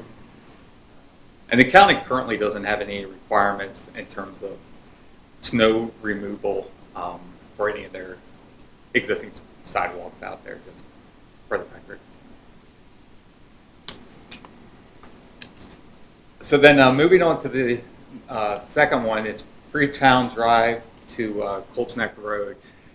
We're looking at the south side of Glade Drive between Freetown and Reston Parkway, and then we'd be looking at the north side between Reston Parkway and Colts Neck Road. Here's an aerial of the Freetown section coming up to the Reston Parkway intersection. And then another aerial continuing further east along Glade Drive, and it's approaching the shopping center and Colts Neck Road there. And out there, you can see we've got the goat paths out there on both sides as well. We are proposing to remove this guardrail that's out there too. It's currently, as you can see, about 5 feet back from the curb, and it really isn't really, from a design standpoint, needed. So we were, and obviously when we come in there with a sidewalk too, we need the room anyway. So that's being proposed to come out. There's 2 different sections we were looking at for this particular one. The first one is on the west side of Reston Parkway, from Freetown to Reston Parkway. We were looking at a 4-foot buffer strip, 5-foot sidewalk, and then a 6-inch curb on the back of, to minimize the grading there. On the east side from Reston Parkway to Colts Neck, we were looking at another 4-foot buffer, 5-foot sidewalk, a 1-foot grass bench, and then we'd tie it in to the existing out there.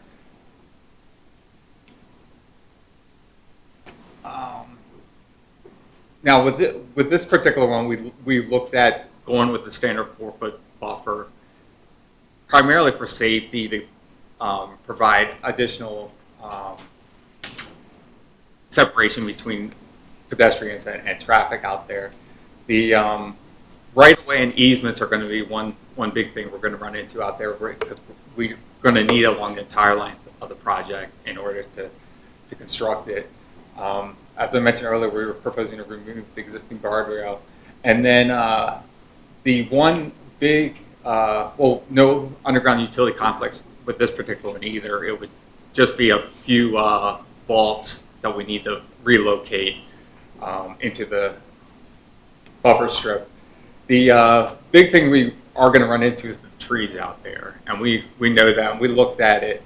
On the west side of Reston Parkway, you'd be looking at about 27 trees that would have to come out along the property there. And then on the east side, there's about 47 that would need to be removed. And that's primarily right at the corner of Reston Parkway and Glade Drive on the north side of the roadway. Question on that? Sure. If you go back to what you're doing on the first one, which had a 2-foot buffer and a 5-foot sidewalk, I believe, and in this case, you got a 4-foot buffer and a 5-foot sidewalk. Correct. If you went back to the 2-foot buffer, would it reduce the amount of trees you have to take out? It would definitely reduce it. So. Significantly? It'd be about half of what. So could we suggest that maybe you do that? Yeah. Okay, I was curious. Yeah. But No, that's significant. That's you had 80 trees there, that would save 40 trees. Right. Roughly. Right. And Right. to just piggyback on your question, this is adjacent to a residential. Correct. Okay. Correct. I guess on the this section here, which is Freetown, is that's actually Reston Association Park. I guess it's a soccer field and everything out there, and you can see where we do actually have sort of graphically on there showing where the trees are. The green dash would be the limits of grading impact, so you can see where trees would be impacted on that particular one. The other side of Reston Parkway, it's primarily there at the corner. There's just a heavy amount of foliage there, and with there's a lot of utility boxes and other things at that particular intersection too, which in order to avoid impacting them, we actually are going behind them and tying into the trail behind them. Now it does require more trees to do that. On hindsight, or on the flip side, you avoid a costly utility relocation. So it's kind of a flip a coin to some degree. Same thing with this one, project schedule. Obviously, we're here tonight. Land acquisition on this one, we were looking to start potentially as early as this spring. The final design, we're hoping to wrap up here at the end of the spring here. And once again, on this one, we'll be looking construction in 2018. And that's the presentation on that second one. Well, I'm glad you're putting in the sidewalks personally, because we have to walk through the mud when it's wet at all and pushing strollers through that. And frankly, it's very close to the road right now, the goat trail is, and so it's a pretty unsafe condition. So personally, I vote for, I would be more inclined to do a larger buffer, because people come up, even though it's a 25-mile-an-hour road, people come around that corner pretty fast, and that's the only legitimate route for kids in that neighborhood to get across Reston Parkway, to follow the crosswalks and to even get to their school, which is down at Dogwood. So, I don't know if you realize that, but it's the only way that they can follow the rules to get through there appropriately. So, I think it's great. I think the buffer is, especially on that short section on the west side, at least in my opinion, is appropriate. But, Nick, you want to? Can I ask Larry a question in the audience? Sure, yeah, Larry. For the second application, how does Reston Association feel about the tree removal on it's the Bordeaux recreation area? It is Bordeaux, yeah. I had Claudia go out and look at the grading impact. All the trees out there are all volunteers, honey locusts and so forth. I would encourage, despite what you said, John, I would encourage going to the 2-foot section there, though, just to minimize that grading, because it is a buffer from the park. And it's not that long of a stretch there. And I think that would be consistent with the sidewalk a little bit further, like on Dogwood Pool that we ended up putting in. Anything else you want to add, Larry? The only question I would have is with respect to the cluster on the other side, on the east side. Have you worked with the cluster yet? Had any pre-meetings or anything with the conceptual design? I haven't had any meetings with them. I did, in preparation for this, send them site plans so that they could see, and sent them the Reston application as well to get their signature. So that's been the extent of my contact with them so far. Because I think the real impact on either of these two projects is, I think as you said, Grace, is the buffer between Colts Neck and that cluster, just on the east side of Reston Parkway there. And so I think, they're the ones we should really kind of hear from them. I don't know if anybody's here from there. But. I know, I see that you sent notifications out. And yeah. I just wanted to make sure to see if you got any responses at all from the community. Not from, well, of course I got all the applications signed by the affected property owners. I notified the other contingent property owners and didn't hear anything back from any of them. So. All right. Anything else, Nick? You want to? Yeah, I'd be in favor of the 2-foot buffer strip for probably both sections of the second application as well, based on kind of maintaining a natural look. I think the sidewalk's a great addition to the community for the connectivity there, but maybe we can come to a compromise to save some more trees there. Neil? I like what Nick said. Thank you. Barbara? I also agree with what Nick said.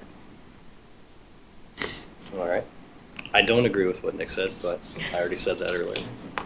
So I think if the smaller buffer saves some trees, I'm all for that. I concur.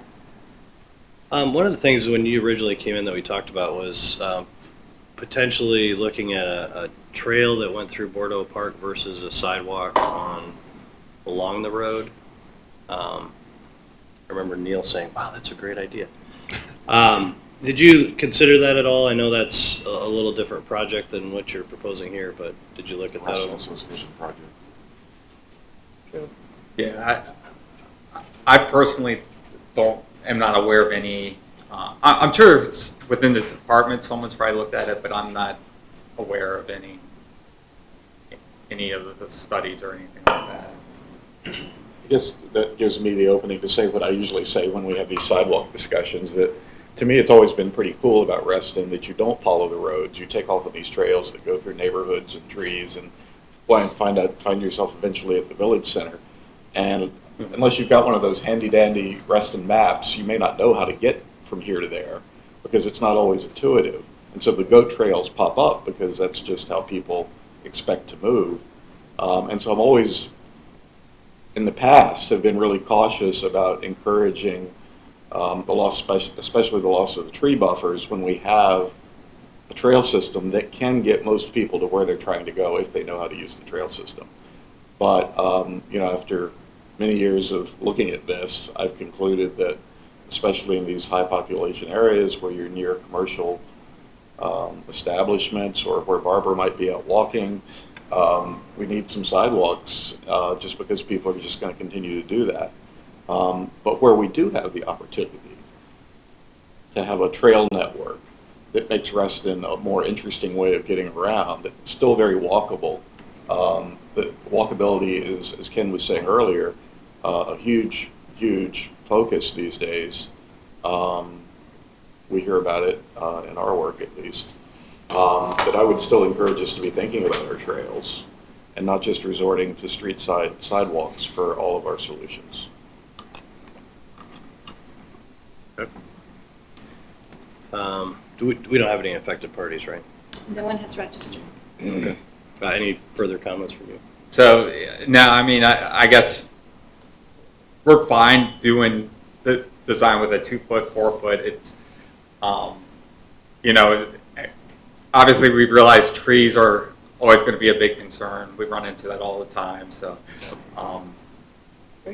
yeah. Do we need to vote on this one? Okay, I'll make a motion that we approve both of the projects presented with the one stipulation that if you can do the 2-foot buffer in both sections, areas, whatever you're calling them, and that would be the only stipulation I would put on it. Second. All in favor? Aye. Opposed? And I'm opposed because of the buffer, but otherwise I'd be for it. Sure. Very good. Thank you very much. Thank you. Well, we just saved 40 of the 80 trees that they were going to get rid of. All right. Okay, 22222 Colts Neck Road. Please come forward. If you go to 2-foot buffer. While you're getting set up, I'm gonna take a quick break.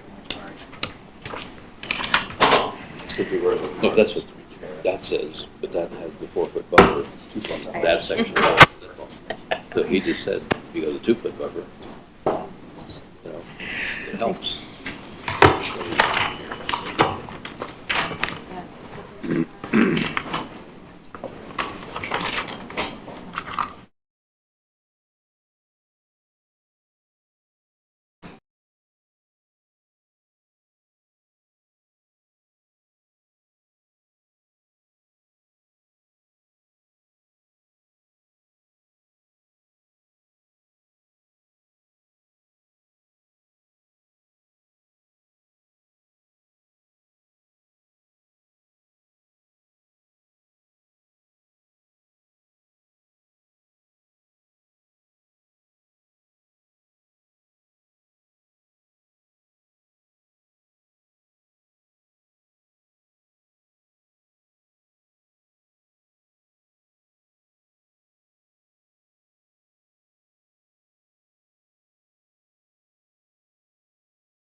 apologies.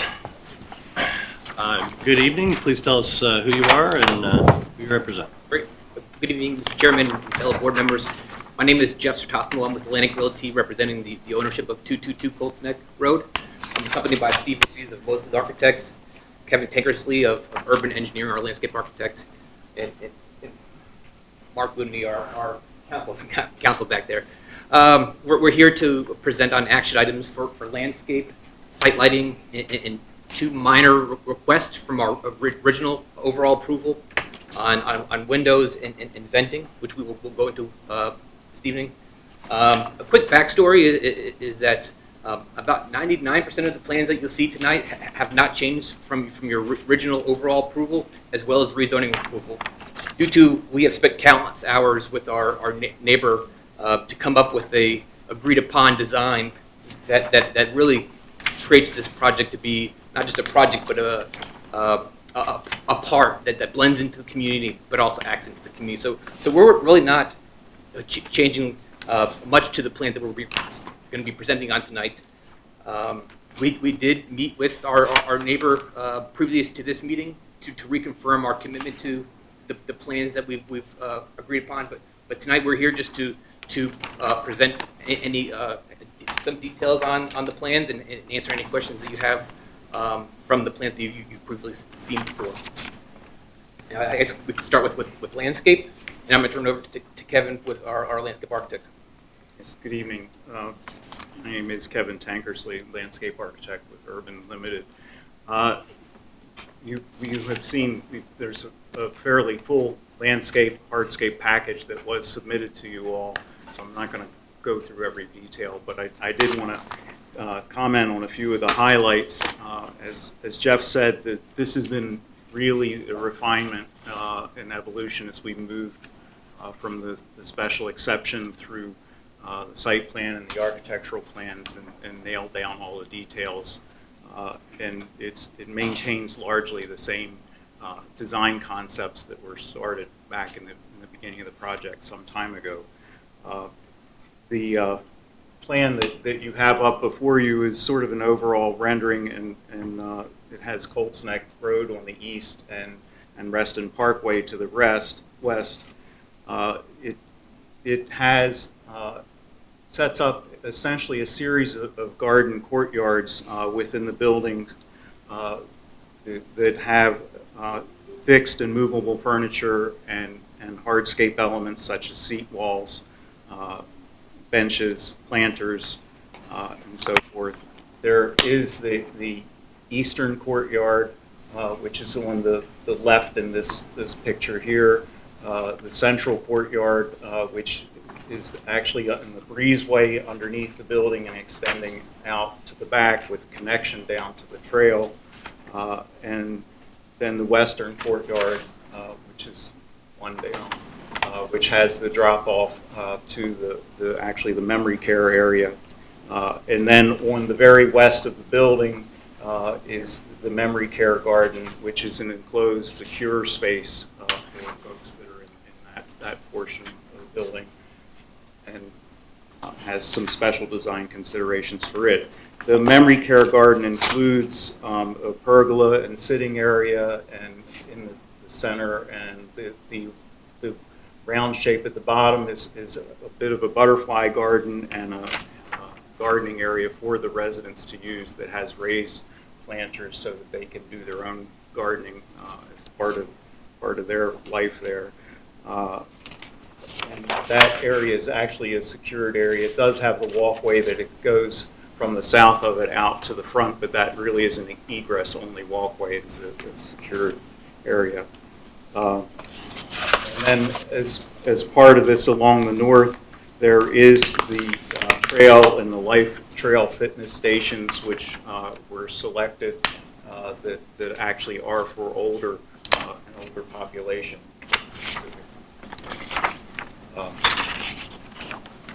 There we have there's a series of them that are coordinated exercises. It is a set so that the exercises all complement each other, and those are set up on surfacing for safety purposes. I did want to take a moment, just on some of the hardscape materials. I did bring some of the materials here with me tonight. And so, for instance, this is the fence material for that wraps around the memory care garden. As I said, that is a secured area and 8 feet tall, so that we can make sure that residents are maintained safely within. The furniture that's used throughout in the various sitting areas is a white furniture with various color cushions that of course get used. And then we have permanent installed furniture, the Victor Stanley game tables and park benches that are being used that will have this the recycled maple finish. And then the exercise stations are in a forest green, cream earth tone set of colors with beige and gray. And then the safety surfacing that goes underneath them is over here. This is a tile material, rubber tile material. There's no injuries from falls. If I could add, we also brought the retaining wall samples. The tan segmental wall block was originally approved, but we also have a small section of applied stone on a concrete wall for a small section of the site. We're happy to share. In terms of the landscape plan, the plantings include a number of different trees and shrubs. The planting is designed, as I said, to provide a garden setting in the courtyards with a mix of trees, shrubs, perennials, and grasses. Plantings are layered with the perennials to the front and shrubs and grasses against the building. In courtyards and some of the areas are areas over top of the garage and are raised planting areas. And then we have along, of course, the south, the transitional screen that is largely the same as was in the special exception plan with some minor changes due to some engineering items. Our plant selections include canopy trees that are red maple, tulip poplar, scarlet oak, willow oak, American linden, valley porch elm, and American hornbeam. We have ornamental trees, serviceberry, redbud, fringe tree, flowering dogwood, and 2 different cherries, evergreen trees, Foster holly, Norway spruce, Colorado spruce, sweet bay magnolia, and southern magnolia, and Nellie Stevens holly, and then a variety of deciduous and evergreen shrubs for sun and shade purposes, and grasses and perennials, as I mentioned, at the forefront that bring color for the courtyards and the memory care garden. The landscape will be irrigated adjacent to the building in the courtyards and along the front face of the parking and drive access. And as you move away from the building, we have plants that are more durable and more native, so that should not be necessary. We also have in here lighting included, and there's a page with the lights. There is a series of lights, including pole lights for the street and parking area, which have a 14-foot pole. There we go. So the street and parking light is on the far left side. We are using in the courtyards because of the use with the folks sitting there, lower level bollard lightings, which is on the right side, and then there are some places in key areas such as the pergola and there's some down lights, and then there's some accent lights in the courtyards, lights, trees. And then there was also a photometric that was part of the submission for the lighting. And then I guess there were a few architectural items. Mr. Chairman, do you want us to go through all the items first, or do you want to ask questions? You can keep going if you want. And well, then we just have 2 small request from our previously approved plan, and Steve from Moses Architect will go into it. The big rendering. That's the last page.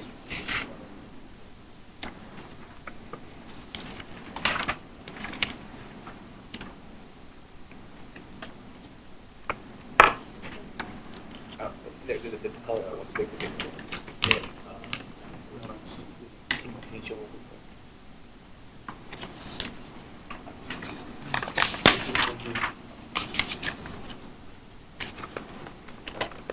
There you go.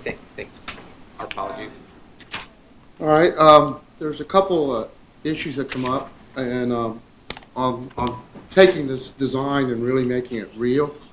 And part of it is that there's about 150 so parking spaces that are concealed behind all these walls.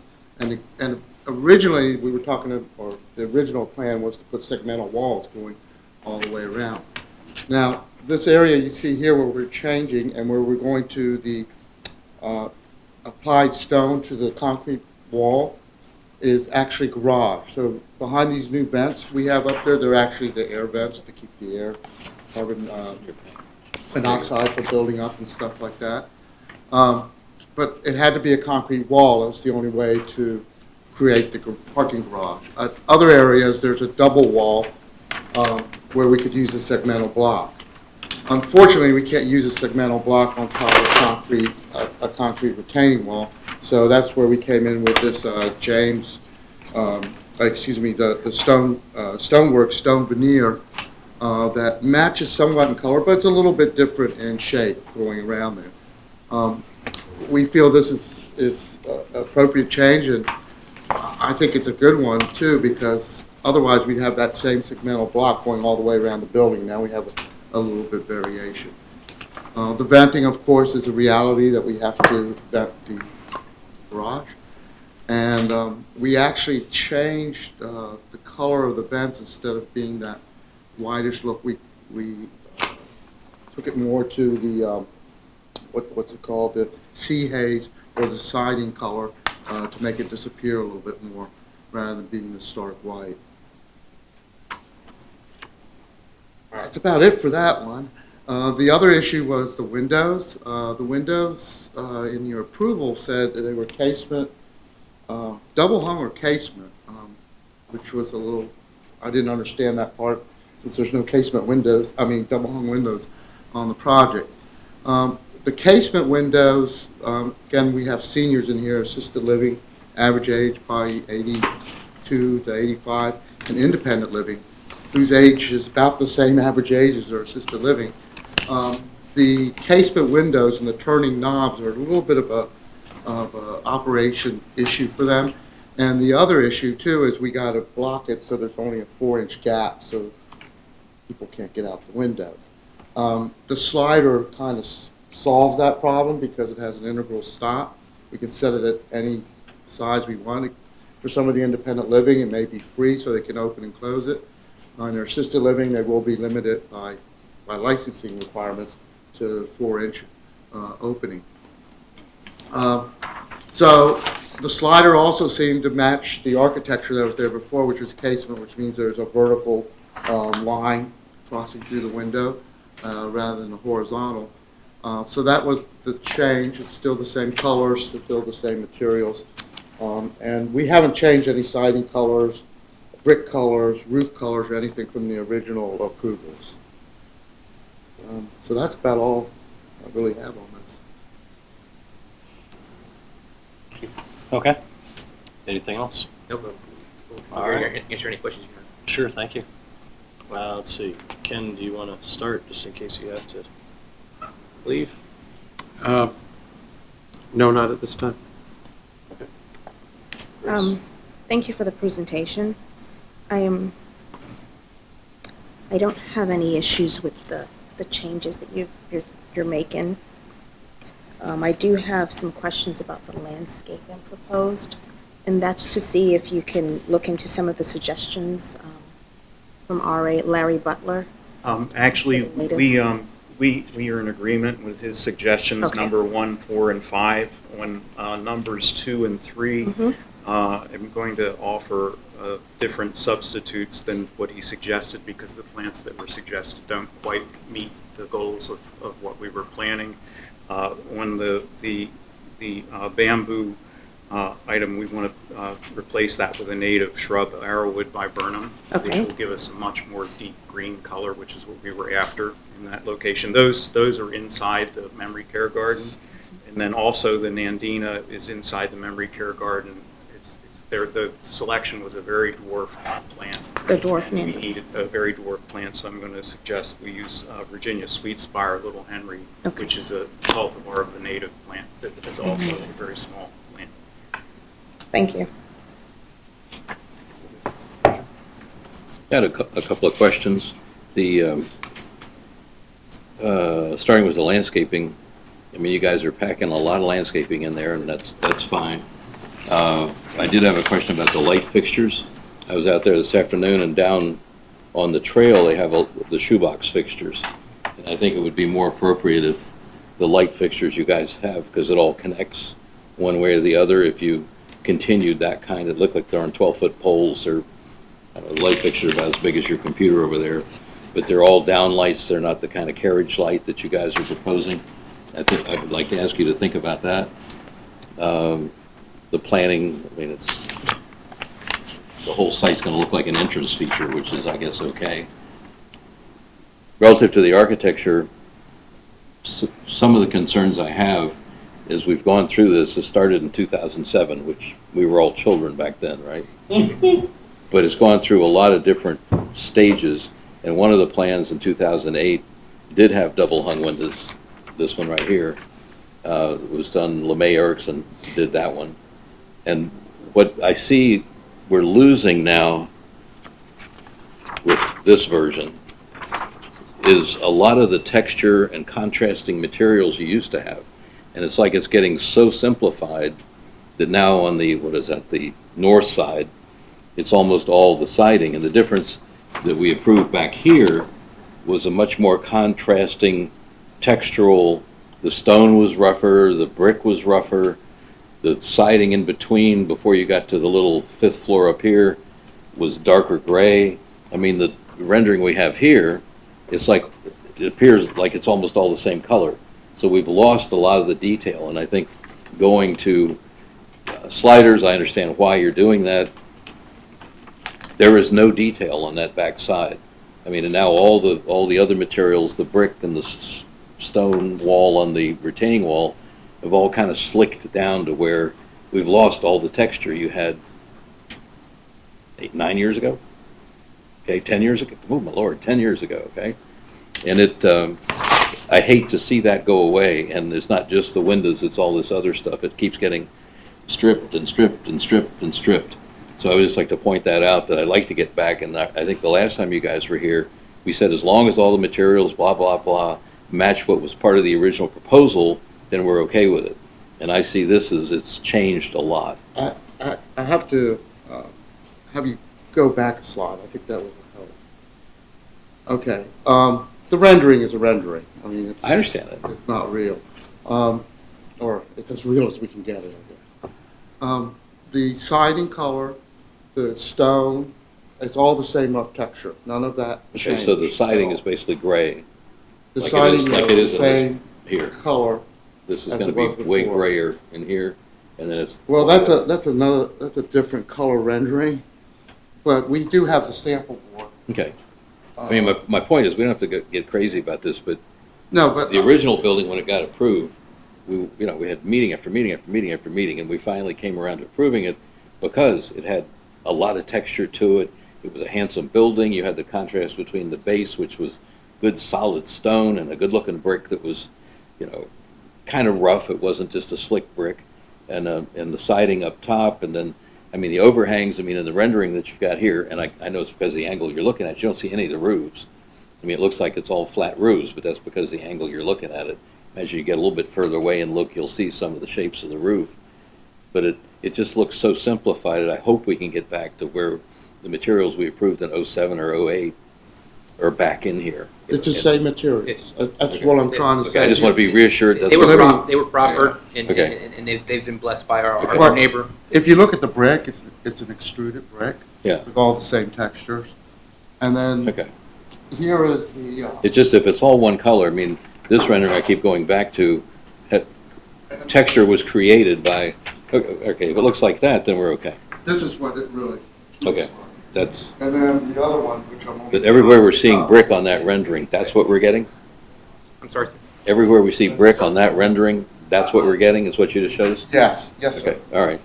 And then I don't know Exactly. what you can do with these broad expanses of siding, because it's kind of, I don't know, the whole building on that side, on the north side, which only looks into the park, I guess, is not the worst thing. It's like doctors bury their mistakes and architects plant ivy. I understand that. But we have to be a little careful with this, that it's gotten so simplified, and the sliders have no texture to them. I don't know what you could do. If you're going to go to that window, what could you add? And something as simple as the crossbar that we had in this window when it was a double hung, just added something, and we've lost that, you know? If I could add, though, but the project has been simplified as well. As when I think the plans that you're pointing to was just regular, traditional, multifamily style. This is now a senior living and assisted living. And then the uses. I understand that, yeah. We have 20% affordable housing on this. This is trying to be an affordable assisted Yeah. living community for the community. And so with that, we have slightly kind of simplified the design as well. The Yeah, casement. there are a couple of things that- Casement slider work, the slider look is deemed a little more refined than the typical. And again, it's sometimes it's just the little details. Like I'll get off the windows, but the one thing you had before when you went, the bottom floor was brick, and you had 3 levels or 2 levels of the gray siding, and then you had a very heavy band of trim, and then you got to the 5th floor. And just that little detail made all the difference in the world, and it's gone now here. Okay, and it's just those little things, you know, that I hope we can see coming back. It was more the rusticated and the texture. I have some questions about the material change on the retaining wall. That's an enormous retaining wall. It's what, 15 feet high? It's Yeah, huge. the largest. I mean, it's huge. It's enormous. The biggest retaining wall in Reston. And I remember when we had this discussion in '07, we didn't want this to end up looking like that wonderful / horrible building on Route 7 in the middle of Tyson's, where you've got the 30-foot high retaining wall that wraps around the thing. It's the most inappropriate design solution to a grade change I've ever seen. And you guys are getting close with this one. But I think you need to keep that material a little more rusticated. Yep. It's too slick. I mean, the stuff you're showing us. Again, I think you're focused on the rendering, but what I showed you here is what it really looks like. Is it I the mean, one that Mark's this- trying This is to pick up off the floor? Come on, Mark. Come on, Mark, you can do it. That's the segmental block, and that's the large portion which gives content. here. Could you hold it up a little higher? It's already beat red, Yeah. Richard. It is very heavy. Okay, I'm just looking for texture in some of this. We've lost some of it. And that little bit of banding, if that could come, just little things like that. That's it. Thanks. Barbara? I certainly appreciate Richard's historical perspective on this, and I agree with some of his points, and I think the rendering do you a lot of service tonight, but that's what we have to look at. So I'm a little, can you just clarify where the segmental block retaining wall and then where the stone veneer is going to go? I mean, there's going to be 2 different things, correct? Yes, it's 2 different things. I don't spend a lot of time on it, but just clarify. The concrete wall will be right here, right there. And the segmental wall will be all the way around.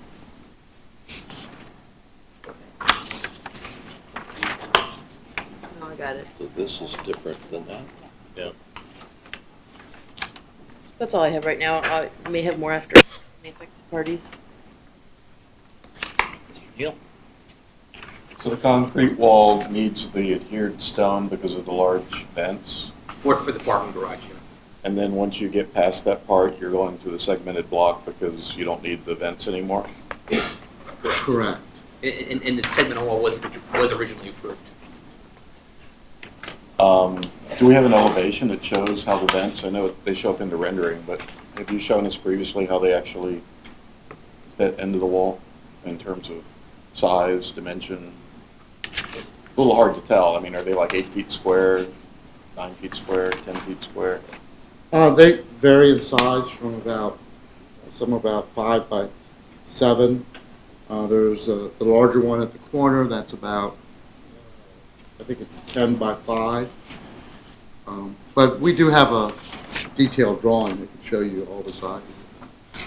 But that is new. But that's the only corner that we, unfortunately, we just did a rendering of just the corner where we made the changes and not the entire length. I hear what you're saying about, it looks like there's a lot of siding, but if you look at the entire length of the building, there's an opening in the middle of it, there's brick, it goes back and forth from brick and siding across that There's whole. some porches on top of it. Porches, there's voids. It's really very similar, as close as we could get to the approved rendering that we were looking at that was with the bridge, I believe, which was original. I think later on there might have been something that went to change it that never got approved. So we went back to the actual approved rendering that we had.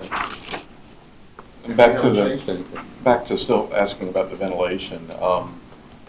How were you previously planning to handle that for the garage? Had you just not gotten that far into the thinking? It was a previous architect, and I don't think he got into the actual design of how you're going to ventilate the garage. I mean, when I first looked at this rendering, I thought they were just panels of some sort to break up that mass of wall, which they're not. They're vents. I think you're right to worry about the color, or to think about the color, not that you're worrying. And I'm back to thinking that the composition and how they're placed, because that wall is so massive and so apparent, if you're going to put these very large louvers in there, and I imagine they really are that big, if you're able to get all the required free air in this one end section and not have to distribute them all the way across the length of the building. There's some on the other side, but you don't see it because it's tucked by the entranceway. But there's a lot of the garage that's underground, so there's no way to vent. So we had to vent from the side.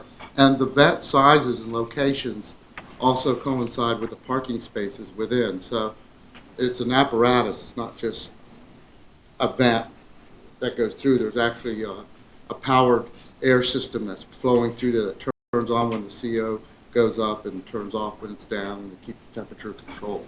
Is the memory garden a new element, or was it previously presented? It was approved in our last approval in February of last year. So the fenced memory garden was approved in February in concept. They always had The carriage lamp fixtures, they're not lensed fixtures. They shine up into the top of the fixture and then reflect out. Can you or not? They're an LED that is up in the cap, and they actually are cut-off fixtures shining down much like a shoebox. You didn't say exactly what I hoped you would say. I was hoping that it was shining up into the canopy and then reflecting out. So the light lamp source is in the top of the fixture. Yes. So, I mean, I'm mostly, of course, concerned about the people that live closest. I think 14-foot poles are probably fine with me. 12 feet, you don't really get much coverage. I don't disagree that the shoebox type fixture, especially in the park side, is nice, but on the driveway side, if the adjoining neighbors like it, I think it fits the style of the architecture and could be just fine. And I probably want to reserve most of the rest of my comments until we hear from the affected party, because I assume you've satisfied them in every way, shape, and form. We hope so. Well, these lights do have the cutoff, so if you look at the... lights that, just to say from my own personal experience, lights that comply with cutoff can still be glary if you're someone that's living next to them. So we want to be sure, and I can't begin to read. I'm really laughing, and I know it's not just that I now have a pair of readers on my nightstand at home. I can't begin to read that photometric plan, at least my copy. And I was going to hope maybe you could walk us through it, but I bet you couldn't. A little bit. All I know is that when you see anything that's less than 1, it's less than 1 foot candle, it's very light. And you are at less than 1, presumably, at all the Yes. parameters. Yes, and I believe code minimum is 2 foot candles for driveways. So we try to meet some of the code requirements. But we try to get as close to 0 as you can get. So 1 foot candle is, the light of 1 candle 1 foot away. It's a very, very low light once you get there. Okay. And it's also part of the dark sky, I believe we have to comply with. The interesting thing about that, you might actually, from a practical perspective, rather light that to a more significant level on the north side, but for other reasons. I'm just going to say I agree with the RA comments on the landscape plan, and I'm happy to see you guys are going to swap out some of those plants. I think that was my first comment that jumped out at me. Regarding the lighting plan, I see some inconsistencies with the fixture types. You have the S1 through S3 along the main drive aisle, but you also have the SL, which is a similar looking but different brand post-top fixture. It'd be nice if you could just use the same post-top manufacturer fixture so that there's consistency around that entire perimeter there. I believe we couldn't get the, I think because of the height and the size, because the S1, S2, S3 is a much bigger lamp, they don't make one that's smaller in scale, which is what we're trying. That was the closest match we could. I think that's an issue still. I mean, maybe you swap out one with more of a LED shoebox type fixture, because I think the very similar but different types of post-top fixtures is going to be a detracting feature that's really coming on facility here with the landscaping.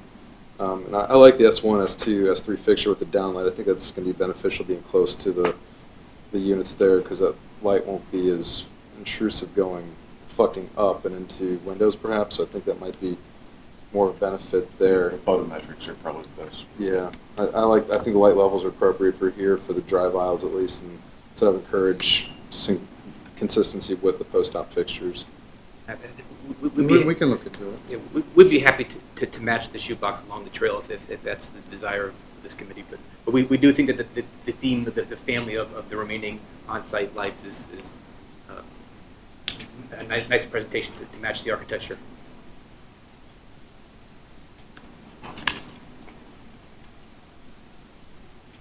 Oh, sorry. I was just looking at the previous approval just to remind myself again. Quick question for the board. Looks like we did approve the segmental block, but I believe we typically are not approving that. So was that approved in error? It was the first time we've ever approved it. So I don't know. I think because of the size of the wall, I think that was, as I recall, I mean, it's 10 years ago at this point. So I don't know. Neil, do you remember? I think it was because of the size of the block and the general kind of battered nature that it wasn't going to get any better if it was something else necessarily. Right. Yeah, I think that's. I really don't remember though. I gotta say, Yeah. it's wrong. And I was not voting back then. Yeah, because it appears that we did approve the architecture. I just don't know how that relates to what we're looking at here. Because as I'm looking at this and thinking about folks driving on Colts Neck, it is a massive wall. Coming down. That was last year when they came back in. Just looking at that east elevation, I mean, that's going to be your front entrance, even though it's not your front entrance for people coming in. It's what everyone's going to see. And I don't know. I'm just struggling with that a little bit. That's why we're adding the culture stone to the front. I think it gives more range of colors and texture. We're going to have a ton of landscape in that front section too. So it's, yeah. I just, that's the only thing I'm struggling with. Obviously, if we already approved it, then we already approved it. But I'd just be interested to see what it looks like compared to the last version. I had one quick question. I just had one other question on the, this came up before, but you have the, I'll call it a rear entrance that goes down to the path, to the pathway that's down below you. And I don't know, I know Reston doesn't have any crime, but occasionally things go wrong. And that is this a security issue? Because there's a lot of traffic on that trail. Some of it's more pleasant than others, and I'm just wondering if you guys are considering that, because that little arm that comes in and then you run up the stairs and you're into this little cloister in the center there, is that going to be a security issue that you might feel the need for a gate or barbed wire or something? I'm not sure. But, you know. I'll try to answer that one. Well, one is that that area will be certainly lighted, and perhaps have some sort of gate, but that was a request by our neighbors to connect from their property to the trail with ease, and so that pathway to the trail was an agreement upon us to create a project to help out the community. So the community to the south of this wanted that connection, so they come walking through Yes, sir. your little center thing and get down to the trail. Yes. Okay. Okay. And we do have security and a top-notch operator to help protect. We have security cameras. The same people that keep the people off the White House lawn? We'll try our best. We let them cut right No more across. political comments. I'm sorry. All right, let's go through affected parties. Larry, would you like to start? Sure. Yeah, just quick, I submitted comments, and I appreciate Kevin addressing the concerns. Most of those comments were from our environmental resource manager and our horticulturalist, so appreciate your addressing those. And just to remind people about the comments, the lighting, the current pathway lighting back there is a Dominion Power standard shoebox. They're not pretty. We have them all over the place. They've been approved for, shall we say, downstream behind the village center once we get all the funding, part of which the profit from this will help do that. My staff, oddly enough, my staff said, look, the more light we can get back there, the better, for the kind of the reasons you suggested, Richard. But, so whatever you all decide upon the lighting, but we are in favor of whatever can help back there in terms of the lighting, and then just making sure that we've got a 3-foot buffer on either side of the trail, either the rework portion or the existing portion, so we can do maintenance, repairs and so forth, because our trail is actually on an easement on their property. So other than that, we're good. Thank you, Larry.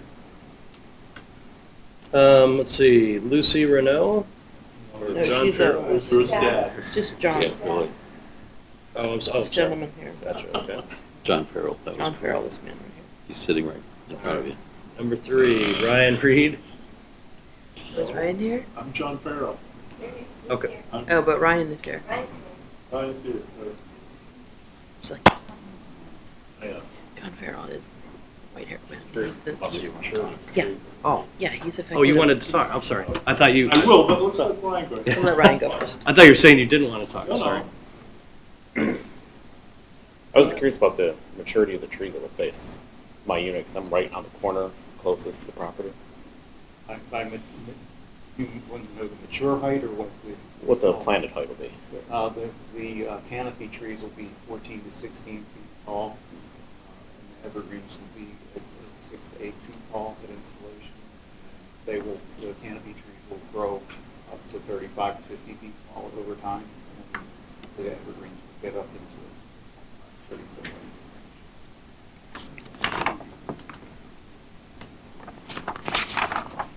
Okay, thank you. John, sorry about that. No, that's fine. Misunderstood you. My name is John Farrell. I'm an attorney with McDaniel & Little. I represent the Condo Association for Hunters Crossing. With me tonight are 2 board members, Michael Steele and Aaron Murphy. As was earlier mentioned, we've been working on this project since 2007 and spent a whole lot of time on materials and making sure that the materials were complementary to the exterior materials at Hunters Crossing, so that they were complementary to each other. And we appreciate all of the hard work that this applicant has put into that exercise. What's before you tonight is this landscaping. And as far as the landscaping along the boundary common to us. We also spent a lot of time because with the placement of the landscaping along the common boundary, because, as was indicated earlier, a number of the buildings that are closest, and can we get that up? I'm looking for a drawing that shows the adjacent buildings. That colored plan does a nice job. They are the back, the bedroom and kitchens of the units immediately to the south. So we spent a fair amount of time, and thank you, in the placement. That's great. That's exactly what I want. In the placement of the evergreen trees, so that they provided a screening for the unit owners that had units on those 3 buildings that you can see there that are immediately to the south. To confirm something, yes, we did ask for the path connecting through, and it is a profit improvement. So it was something we asked for and wanted. And as you can see, there's a connection going down between Hunter's Crossing down to their sidewalk, which enables the people of Hunter's Crossing to get down to the path without having to go out on Colts Neck Road, which I don't know if you've heard, it's going to be, instead of 4 lanes, it's going to be converted to 3 lanes with the suicide lane in the middle. So you can understand why we want the internal connection. The other thing is we've been very conscientious in making sure that the materials aren't changing.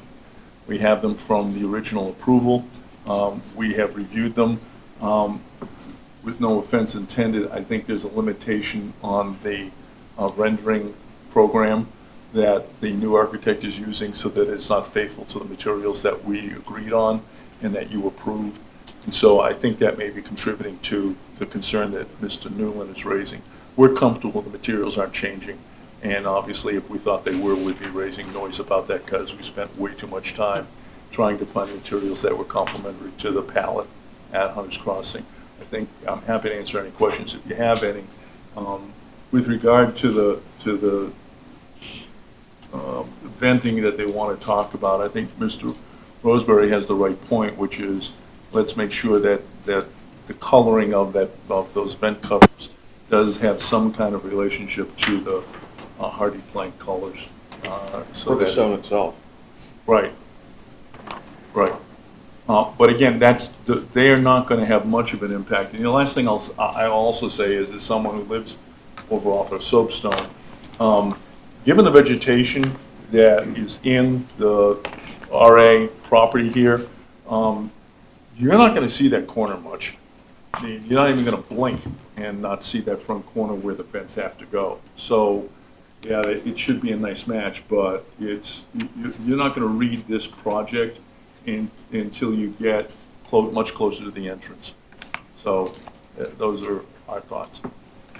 Thank you. Any questions for Mr. Farrell? Okay. Let's see, we got Ryan Reed already got, right? John, I know you said you were reading back to the previous decision. What are we voting on tonight? Landscape and lighting, I believe. Lighting and the changes to the windows. Casement windows and the vents. Sliding windows, not casement. Change from casement. Trying to make sure I got all the affected parties. Is there any other affected parties out there that I missed? Okay.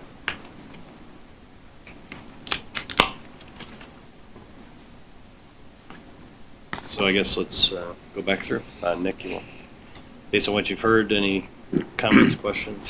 The lighting's the biggest thing that stands out to me. It'd be like us approving a cluster that wanted to be brand new and just have very different, somewhere but different lights. I think the applicant really needs to have the same style post-top light throughout, and I know that through dimming, you have LED fixtures. Through dimming, maybe you can get the wattage to work out properly. That's the only thing that's kind of giving me heartburn with what's been presented tonight, and the change the landscape plan are welcome. Neil? So I didn't say this earlier, but our firm was involved with the design from 10 years ago, so I'm not going to, haven't previously voted on the building, didn't vote on it when they were in last year. I will vote on the landscape because I don't have any prejudice about that I can imagine. I think it looks good. I think the lighting, per Nick's comment, should be consistent. Thank you. Barbara? I guess I don't really have anything more to add. I'm fine with the window change. The vents in the block wall is fine. I just missed, where are the proposed fitness stations going? They are along the trail. So they're down just along the trail in like the valley? They're in cream along the trail. That's what those Oh, I was like, what are those? Okay, thank you for clarifying, and you'll just make sure that there's the They are clearance 3 for the feet or maintenance. more because they have to have a 6-foot wall zone from the equipment, so Right. they should all be, about 6 feet back from the trail. Yeah, that's my only concern, that we include Larry's comments in our stipulations if we make the motion to approve about the clearance and then about the landscaping changes that they've agreed to. And though I'm fine with what they said, they're going to swap out some other plants. And what John said about the north side, I think is pretty true because of the amount of trees there. On the east side, though, I keep looking at that, and there's going to be some plantings, but they're going to be new plantings, and I would just encourage you to take a really close look at that. And I think there's some small tweaks, as Richard said, that you could even make to that elevation that might make a big difference. So it'd be the on the Colts Neck side, because that's the side that you're going to see driving by. And that wall is massive. But other than that, I agree with my partners here and comments thus far. I think I've said everything. I think it's fine. The windows are fine. The landscape's fine. The light fixtures, I agree with Nick, Neil, and their comments about the light fixtures. But texture. Make sure. And I appreciate John reassuring us that, and he'll be out there every day, I believe. We will. So as long as John's happy, I'll be happy. Dunkin' Donuts is right across the street, so. I know. Grace? I concur with my colleagues. What Nick mentioned about the lighting and as well as the landscape changes and the substitute that you mentioned. Could I get a quick clarification on your lighting? You were talking about the dimmer. Are you advocating for more light? Well, no, all I'm saying is that you mentioned that it was tough to get the wattage you needed out of one of these two fixtures.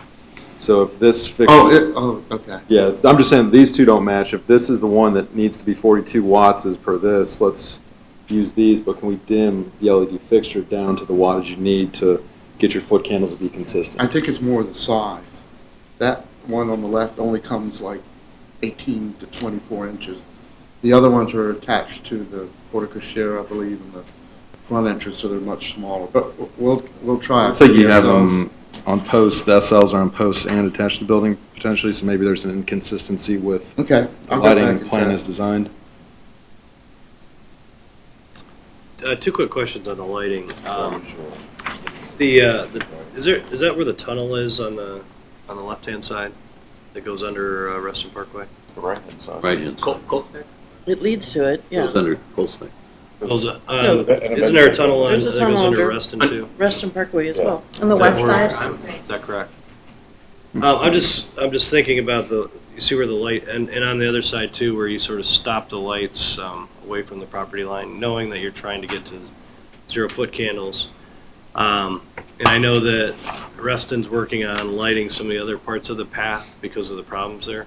I just wonder how that relates to what Reston is doing, and is there going to be sort of a gap there at the property line in the lights on the northeast corner and the northwest corner? I would have to go out. I'd actually have to go out and look at our map. We have them mapped out to verify where the last one is. The Reston Parkway underpass is not far from where that bridge is shown. Very close. And I think the ambient light on the other corner may be adequate for the building itself, but without knowing that, sorry, Sean, dark microphone. Without knowing that, we'd have to go out and plot out where those two, furthest east and furthest west are. And if need be, we'd be happy to meet after you do that. And if we needed to move it down a little bit, we'd be happy to do so. Yeah, I guess whatever our motion is, if we could just add a stipulation to work with Reston on sort of both corners there to make sure we have the appropriate amount of light. Sure, that's a good point. Thanks, sir. Thank you. Any further comments, questions? Any motions?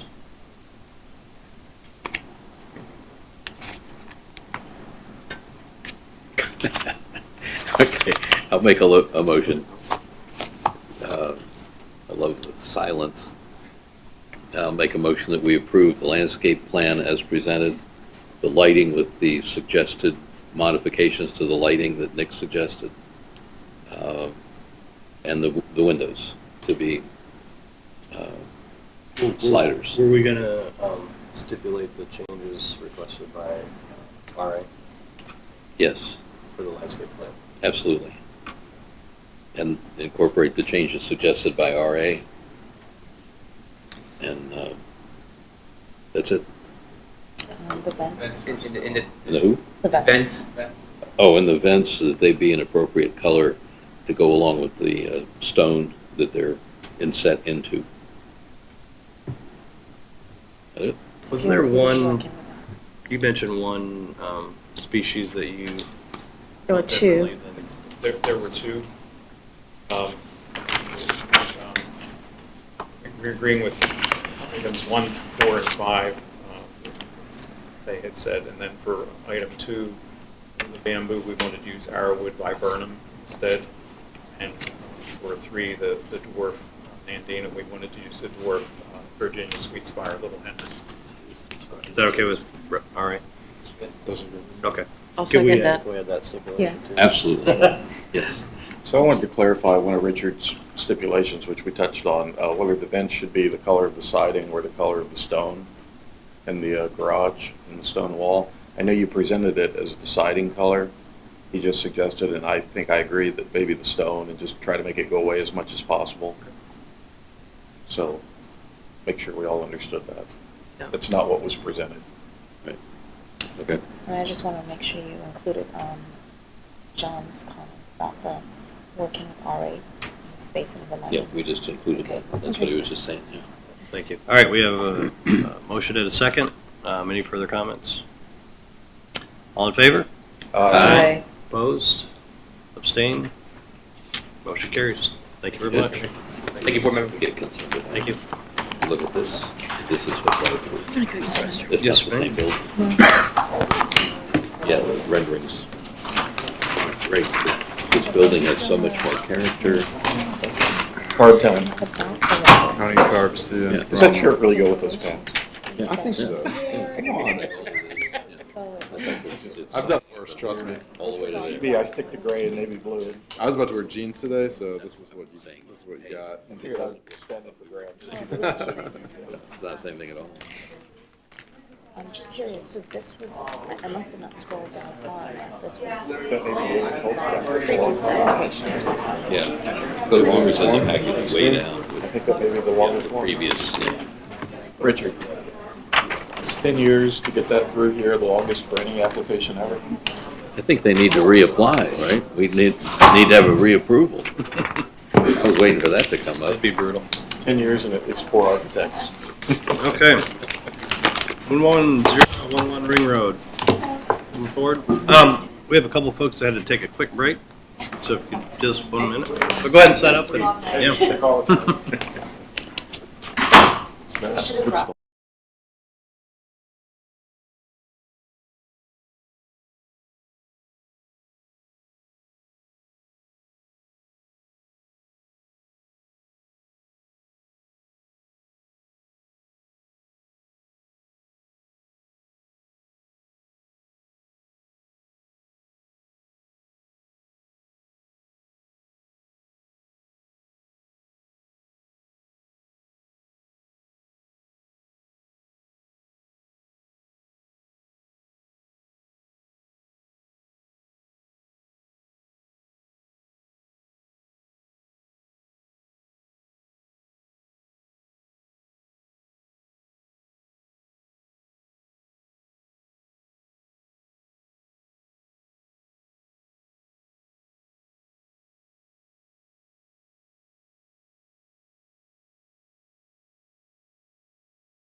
Okay, the meeting is back in order.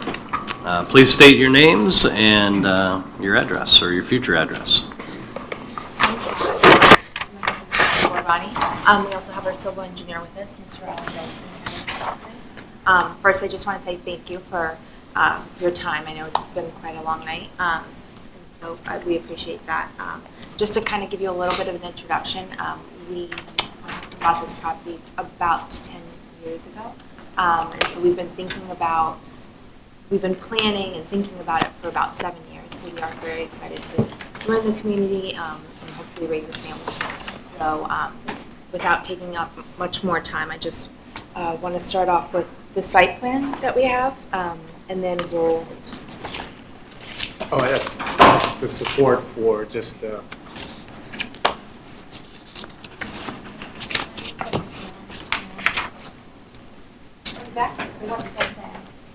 Oh, no, the site plan, look, that's support for all the pictures we're going to show you, so everything else that's on the actual packet is restricted. We'll refer to.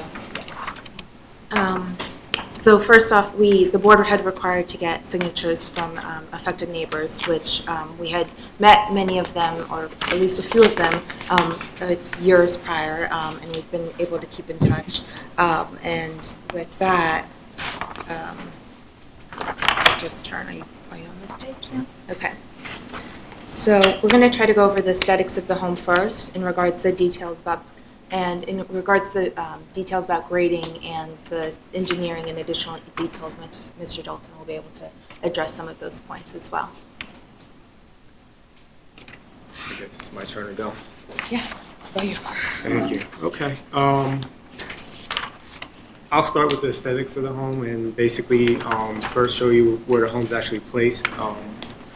You're probably familiar with Ring Road. It's not too far from here. If I can go back to the PowerPoint. If you don't mind, I appreciate that. Yeah, that's a perfect slide. So that's at the corner of Hunt Club Road and Ring Road. That is lot number, the homes you see in the back are lot number 23 and 22. The home's actually going to be placed about 200 feet on its own driveway behind these homes. So it's a kind of a visual of where the home's going to be placed. That's the actual entrance from Ring Road. That's lot number 24, and of course that's 25 that goes on the side. This is basically the construction entrance which you'll see on the civil engineering drawings. But I want to give you kind of a feel for what the lot looks like, because it's been like a hidden little land for a while. I'm assuming when I came to the Reston Association, I was kind of shocked that there was a piece of land out there that hadn't been built on. So figured give you guys a little synopsis of what it looks like now. All right, let's go back to initial. Okay, so on the first page, you see the fixtures, exterior downlights, LED sconces, pathway lights, and driveway lights. I don't think there are any existing kind of lighting that's going up on this particular road other than one stand-up light. That lights this driveway, this private driveway going up 200 feet. These are just things we came up with as we're going along and planned for. We tried to keep it very consistent with the 6-phase checklist I created for Reston Association's requirements in regards to consistency and color scheme. And the compatibility of the fixtures of Right. the homes around us. Exactly. So we spent a lot of time walking that area. The exterior downlights, as you can see, they're white, and in later pictures you'll see the soffits are also white. The EX2, the LED wall sconces, they are placed in the front of the home as well as the back of the home.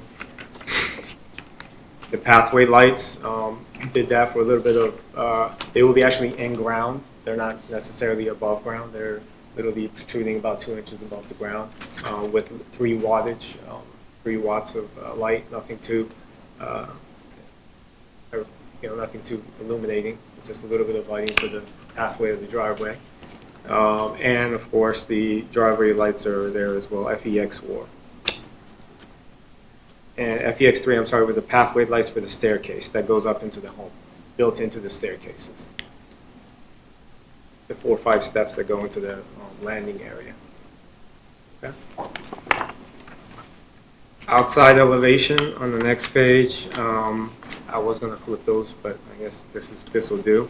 This is the outside elevation from 1 through 6. We're using mainly James Hardy trimming as well as soffits.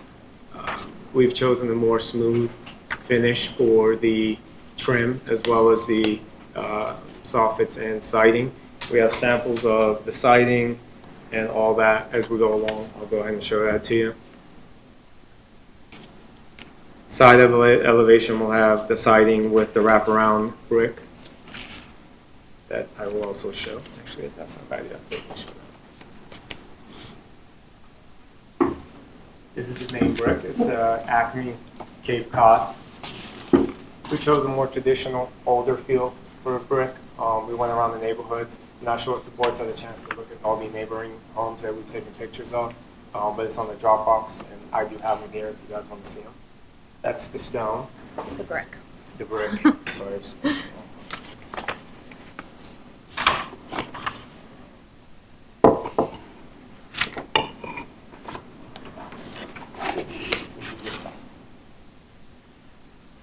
We also have pictures of it on the slides as we go through. You can tell, like, with certain lights, it looks a little different. So we wanted to actually bring the materials, but also it's up on the slides as a picture as well. In regards to the roofing material, we are going with a gray. It's like a darker charcoal color. Doors and windows, a espresso brown, double hung windows. All the specs are actually in the cut sheet on Dropbox as well that has been provided to the association. That is, As I mentioned, with the brick and stone. I'm actually glad I didn't do a rendering because based on what I saw in the last few meetings, maybe renderings don't do justice. So we took, those are actual pictures at the bottom. Those are the top pictures which they had on their website. So wanted to make sure that, you know, you guys actually see the real samples. Okay.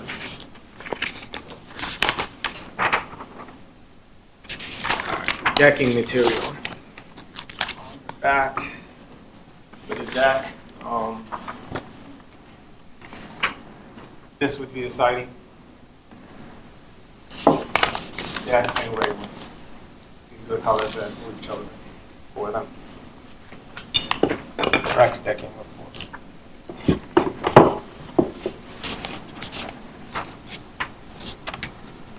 I did provide interiors.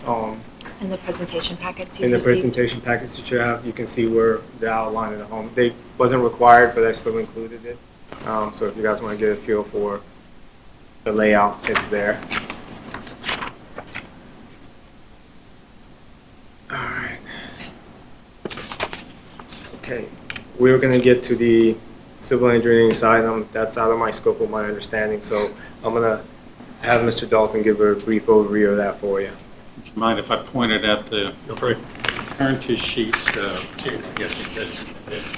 So if you don't want to hear erosion control from a runoff, just stop me, but I thought the neighbor.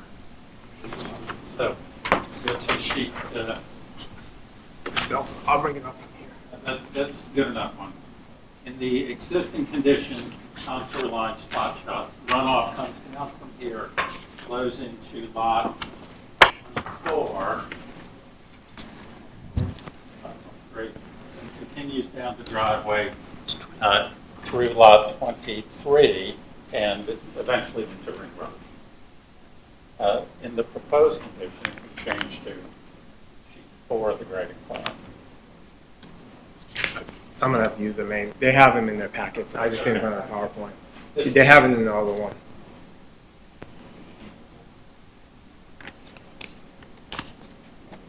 Keep going down. Yeah. Keep going down.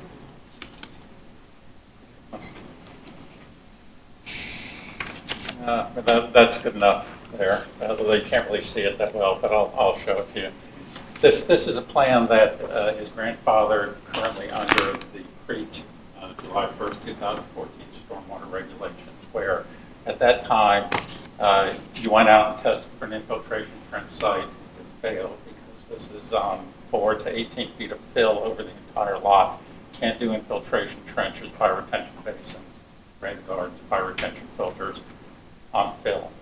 So at that time, the county granted you a waiver provided that you created a compensatory planting area equal to the amount that you're over the 18% limit. That area is planted at the rate of 128 small trees, 256 large trees, 1,089 shrubs per acre that you're over. It's their standard Chesapeake formula. So that's what these are. These are compensatory planting area required by the waiver. So it's in addition, all those shrubs to the normal landscaping requirement. However, the grading of this is such that there's a side yard swale that goes around from this side all the way to the back through this compensatory planting area and continues in a new swale out on that side. It's a shorter swale that comes this way. So all the runoff that went onto this lot no longer does. By swale, I mean a ditch that's not defined. And so it will have a ditch coming down through there, and then a berm on the uphill side to keep the runoff going onto this property. And then it comes down here, sheet flows out across the existing pavement.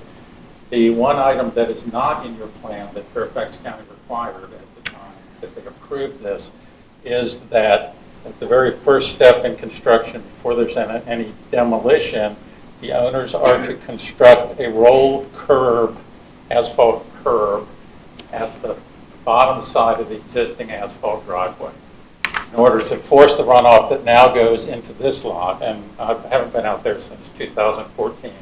But it was, you could tell that there was some erosion there at that time. So that is to force the runoff down out into the street and not go into the neighborhood lot. So I think it improves the conditions of the way it is now. For tree camp, and not a geotech engineer, not an arborist, but a lot of the trees that were in the back that we're going to save couldn't get credit for. They just didn't meet the county requirements for something that they felt they should count as tree canopy. There's also, I think, ivy, a lot of ivy that has to be removed from the preservation area. So as a result, have to plant all these additional trees. Questions, comments? Where are your gutters discharging? Excellent question. They are not piped. To my knowledge, they would discharge into the side yard swales, side and back of the house.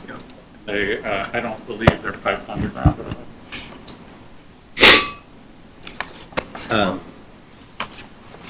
Just as you're talking about the stormwater, that was one of my concerns, getting rid of all the mature trees that are there, and where are we discharging to, and I'm a little worried that that swale isn't quite enough. Did you consider putting in any kind of catch basins or anything like that? Well, in terms of a real storm sewer system, you mean like underground pipes? A yard inlet, yeah. I mean, not a. The problem is, where do I discharge to? I have to take it out into the street. And for Fairfax County well, for pollutant removal at that time, which is still true, better to have the runoff flow through that compensatory planting area that, in addition to all of those trees, overstory, understory shrubs, it's in a mulch bed. So those squiggly hatched areas, not the trees, but the two compensatory planting areas, that the idea is the runoff flows through those mulch areas and it removes the phosphorus and the shrub. So that's one compensatory planting area where that swale goes to. That one, because of the size, goes there. This swale coming down here is a 1% slope, which is flat, really flatter than it should be if you want to carry a large volume of water, but the same thing, it lets it stand and lets the roots soak out. So Fairfax County, there's two components to it. One is removal of pollutants, which this does. The second is the volume of water, and if I can't put it in the ground, can't reduce the volume of it, and then the option would be to pipe it, and then where do you pipe it to? Down to wherever we can find a storm sewer system. So it's a relatively small increase in runoff. And if you look at the erosion sediment control narrative and calculation sheets, we did a sheet flow analysis where it goes the driveway, and it is 1/100 of a foot a 2-year storm, and the velocity at 2 feet per second, which, you know, non-erosive on grass and certainly non-erosive on. Yeah, I'm definitely not concerned about the south area, but just that area in the northeast quadrant, and it sort of depends on where you're discharging to, your gutters, and where that comes out too. Something that I would encourage you to sort of look at that northeast corner a little bit more.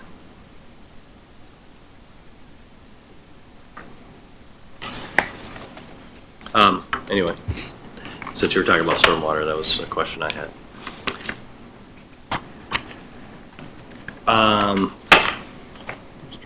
Grace, you want to start with any comments you might have?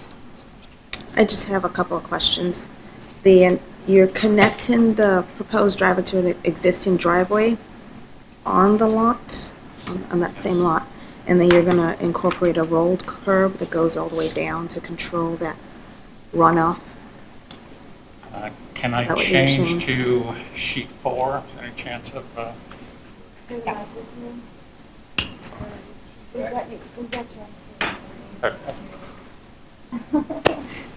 It's, sorry, sheet 4 of my plan. Actually, I think it's after the landscaping plan.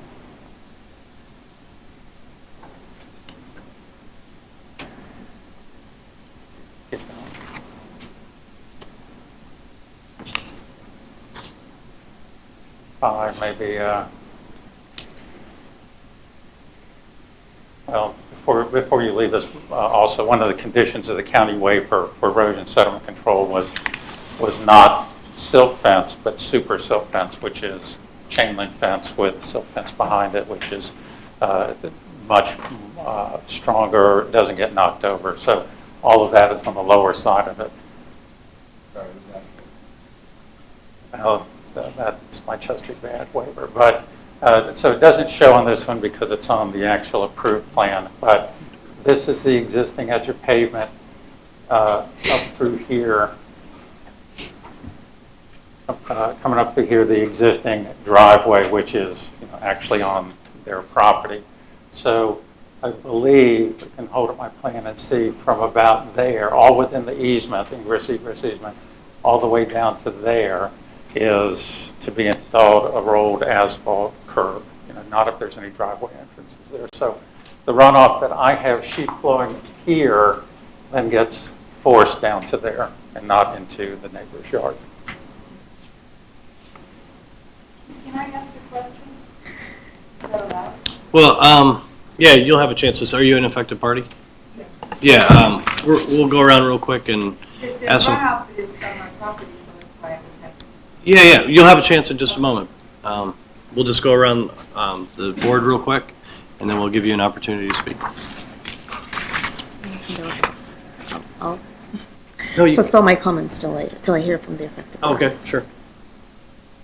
Are we just talking site plan now, or are we doing architecture? I Everything? think you're asking for full approval for everything, is that correct? We've kind of submitted a full package, not aware that there were different steps, but when we came to the initial meeting. We'd like to get as close as possible. Yeah. Sure, understood. Okay. Yeah.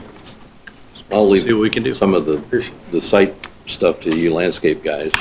I had some questions about just the architecture and the, in particular, your front elevation. And at some point, I'd like to, if you could hold your brick up with your stone color, I'd like to see that. But I find generally the house is, I think, pretty well designed. The sides and the back, I think, are fine. The front troubles me because it's sort of a mix of a lot of different styles. It's got a little Mediterranean, a little colonial, a little contemporary. The window sizes, and the rest of the house, the other three sides, all relate to each other, yet on the front facade, it's all broken up, and that I just find that distressing from an architectural point of view. including the windows on the side of the garage that face toward the front door. The head of those windows is, I'm guessing from these drawings, 2 feet lower than the windows on the front of the house. And then that kind of causes a problem because as you look at it, they're, like right next to those windows. So all of a sudden you're going to have window heads up here and window heads down here. You got these little tiny windows up on the second floor above the garage. I think that just needs a little more study.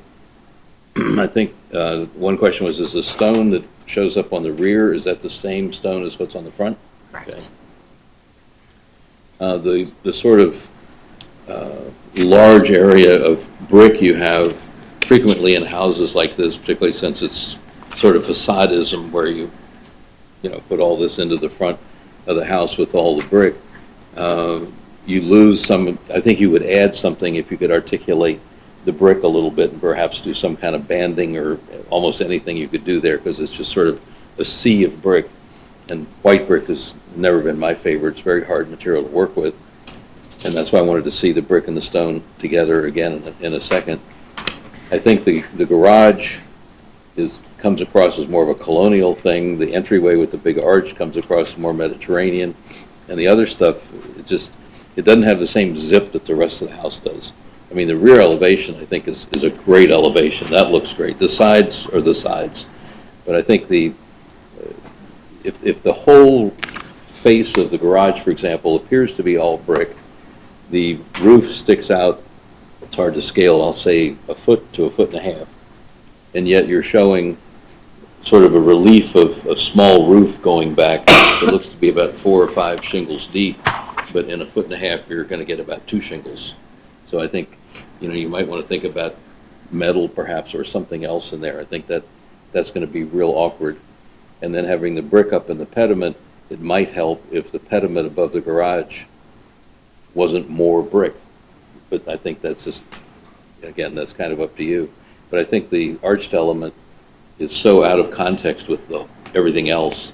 The rest of the house is just kind of a nice, mildly contemporary house. The windows are good, the siding's good.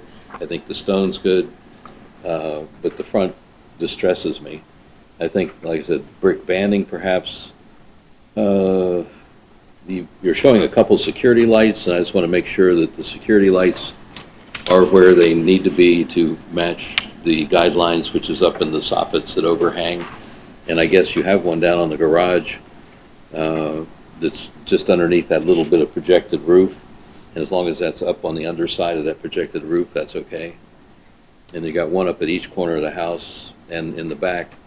In the back, you've got one on the side, and I would usually we don't like to approve security lights that are just stuck on the side of the house. We'd like them to be under the overhang that projects like to the back. Like you have your front elevation, and then your rear elevation is also labeled front elevation. So I assume the one with the brick is the front elevation. Okay, and the one that says front elevation that doesn't have brick is the rear. Okay. Oh, okay. Okay, just checking. Thank you. Got it. But the,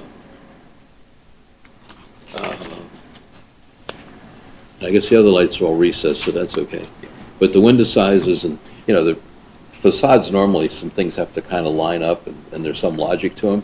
And your rear and your side elevations all do that, but the front doesn't. And I think you just need to study that a little bit more. Think about the garage doors. They're kind of a colonial door on a house that's not colonial. I guess those are the only comments I had for right now. Maybe. Oh, one question. Is that a rain garden in the back? Is that what that thing in the back is? No, basically, is that to slow water down? Planting area.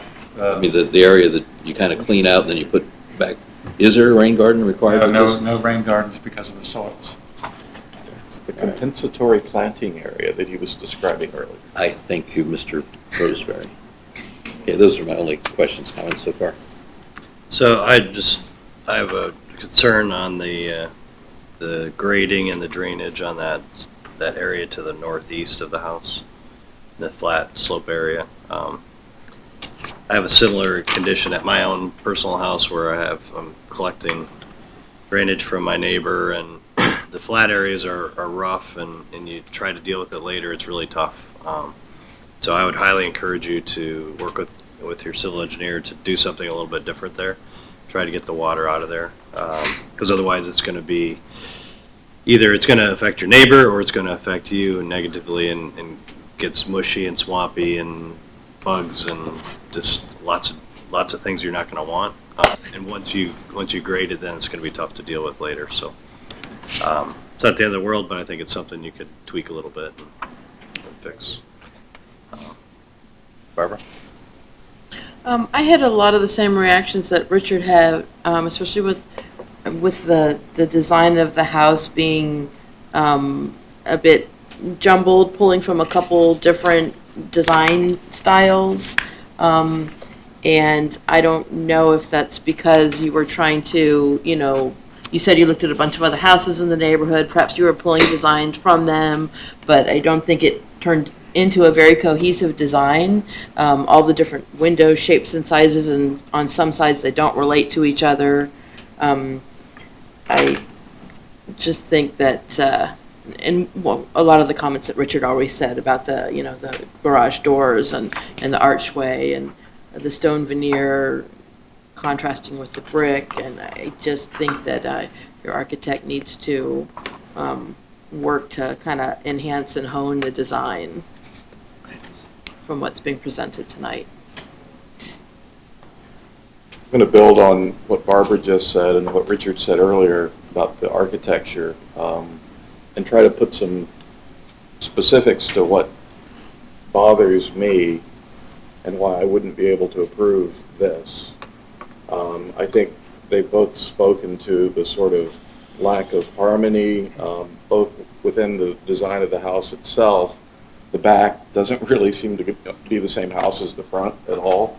And like Richard, and I imagine Barbara, I like the back a lot more than I like the front.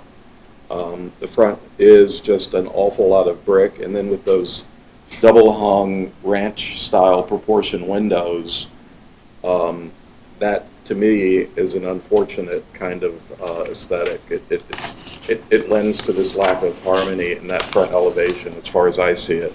And certainly the garage has been brought up. It feels like an appendage from some other house entirely that got stuck there on that front left corner. It's from a colonial house down the street somewhere. And then the little short windows for the master bath upstairs, because you can't fit in the full height windows. Richard talked to it earlier, the really different sizes in these windows. There's something not right about the size of the garage doors looking almost the same or even smaller than the size of the dining room windows.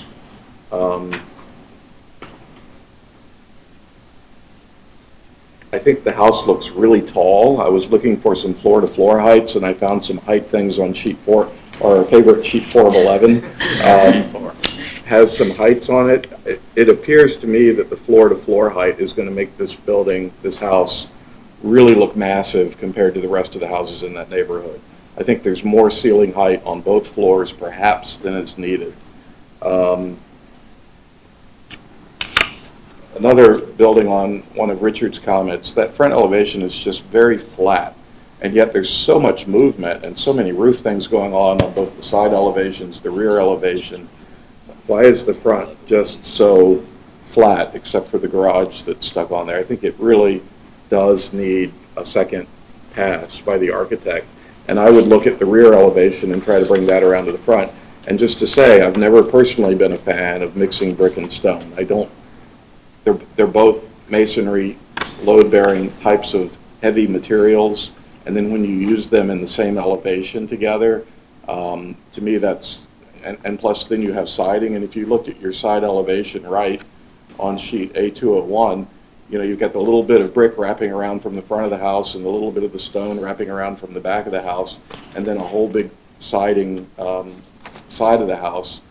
That's not harmonious. That's not consistent. That's not a very good design to me, to my eye. The flat jack arches on the front elevation versus the arches over the garage versus Richard's termed it the Mediterranean. I would term it maybe just sort of contemporary with a little C at the main entrance. All of these things are just very disparate style elements coming together in an elevation in a way that's not very pleasing to my eye. I would wonder if the garage could be somehow integrated into the house more, into the massing more. Maybe the roof could become somehow part of the upper roof, or maybe, I don't know. It just feels like, again, it's just so stuck right on the front there. I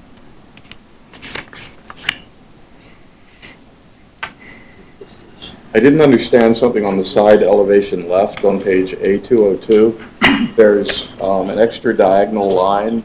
I don't know if that's a downspout. I don't understand what I'm looking at in that little piece of side elevation at the bottom of sheet A202. There's the double window, and then there's like a diagonal something next to it. Can you answer me on that? You know what I'm talking about? I'm sorry, could you clarify exactly what you're referring to so I can... Go to the next sheet. Go to sheet A202 up here. Yeah, it's right there. What is all of this right here? All of that. I guess I didn't answer that. Is that a balcony? No, that's not a balcony. That's just a roof on top of the. That's important. Yeah, exactly. It's not. I got it now. What is it? If you look at the back elevation, it's the side of the little roof. It's the roof on the. If you go up to the set before Little roof this. over the balcony. Yeah, exactly. It's that little roof right there. Hmm. Yeah. Okay, so turn it.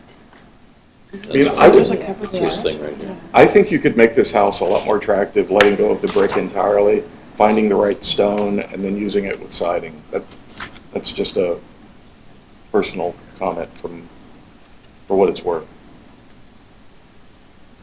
I think that's all I could say today. I like the architecture a lot. I agree with a lot of what you guys said. I did like the rear elevation of the house, though. I thought that was a nice start, and maybe we can do that for the front of the house and bring that around, but you guys said that much better than I did. Regarding the grading and the tree preservation areas, John, I kind of agree with you at the northeast corner. I think from a grading standpoint, it's going to be a challenge to kind of take a look at, but I was also concerned with the south property line and how close the limits of disturbance are getting to the neighbor's property. I don't feel that the off-site trees can be preserved given that closeness of limits there. I think you're either going to need to get your neighbor's permission to remove them, or work on pulling that limits of disturbance into the site with some regrading over there. And as we get around to the north or kind of western corner of the house, that LOD is pretty generous going out into the woods there. I wonder if we can pull that in and revise the swale grading and maybe a small timber wall, retaining wall to really bring the limits in so we can give the trees that are back there a little bit better preservation chance. And I'd kind of mimic that idea around to the northern property line, tree 105, 104 in that area, if we could pull the LOD in towards the house a little bit more there. So just to ask, has this site plan already been approved? It has. Can I have a rebuttal to some of those comments or discussion? So you're kind of stuck. Well, I am. You got all of those waivers, and now you've got all sorts of new requirements if this had to go back in? Yes. Well, you would be grandfather, I think, for the stormwater. You wouldn't have to. As long as it was approved. Yeah. Sorry. I was just trying to understand. It felt like it was designed. It felt like the site was designed way before the house was, to me, a little bit. Well, the house footprint's the same. Okay. They've wanted to make it bigger, and they've gone back to the one that matches this. But I lose my waiver for it, and then there's no waivers any longer. So instead of a compensatory planting area, I'd be doing an off-site credit. Have you run into that yet? Where you buy a credit in Orange County, instead of putting things on site. So I personally think the compensatory planting area is the way to go. I think if you looked at my full-size plan instead of this, you would see the grading a little bit more clearly, that it's not as bad as you think, and that the part of it is to cut a swale and then create a berm between their lot and the neighbor's lot. So that's why the clearing limits are a little bigger, to prevent that runoff from going onto their property. county arborist has approved this plan in terms of tree preservation for the neighboring trees. In 2014? He's, there's 2 submissions, but yes, he approved this plan. I don't know if they'd approve it today.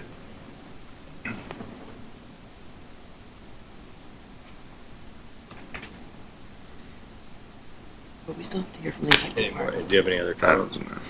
I mean, those are good comments, Nick. How many trees are you removing? Do you know? Sorry? How many trees are you removing?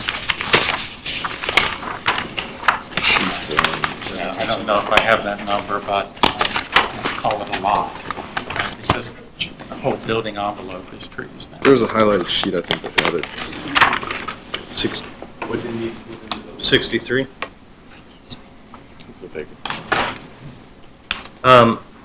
Side note, I noticed there's a gas service. Are you guys planning on adding gas?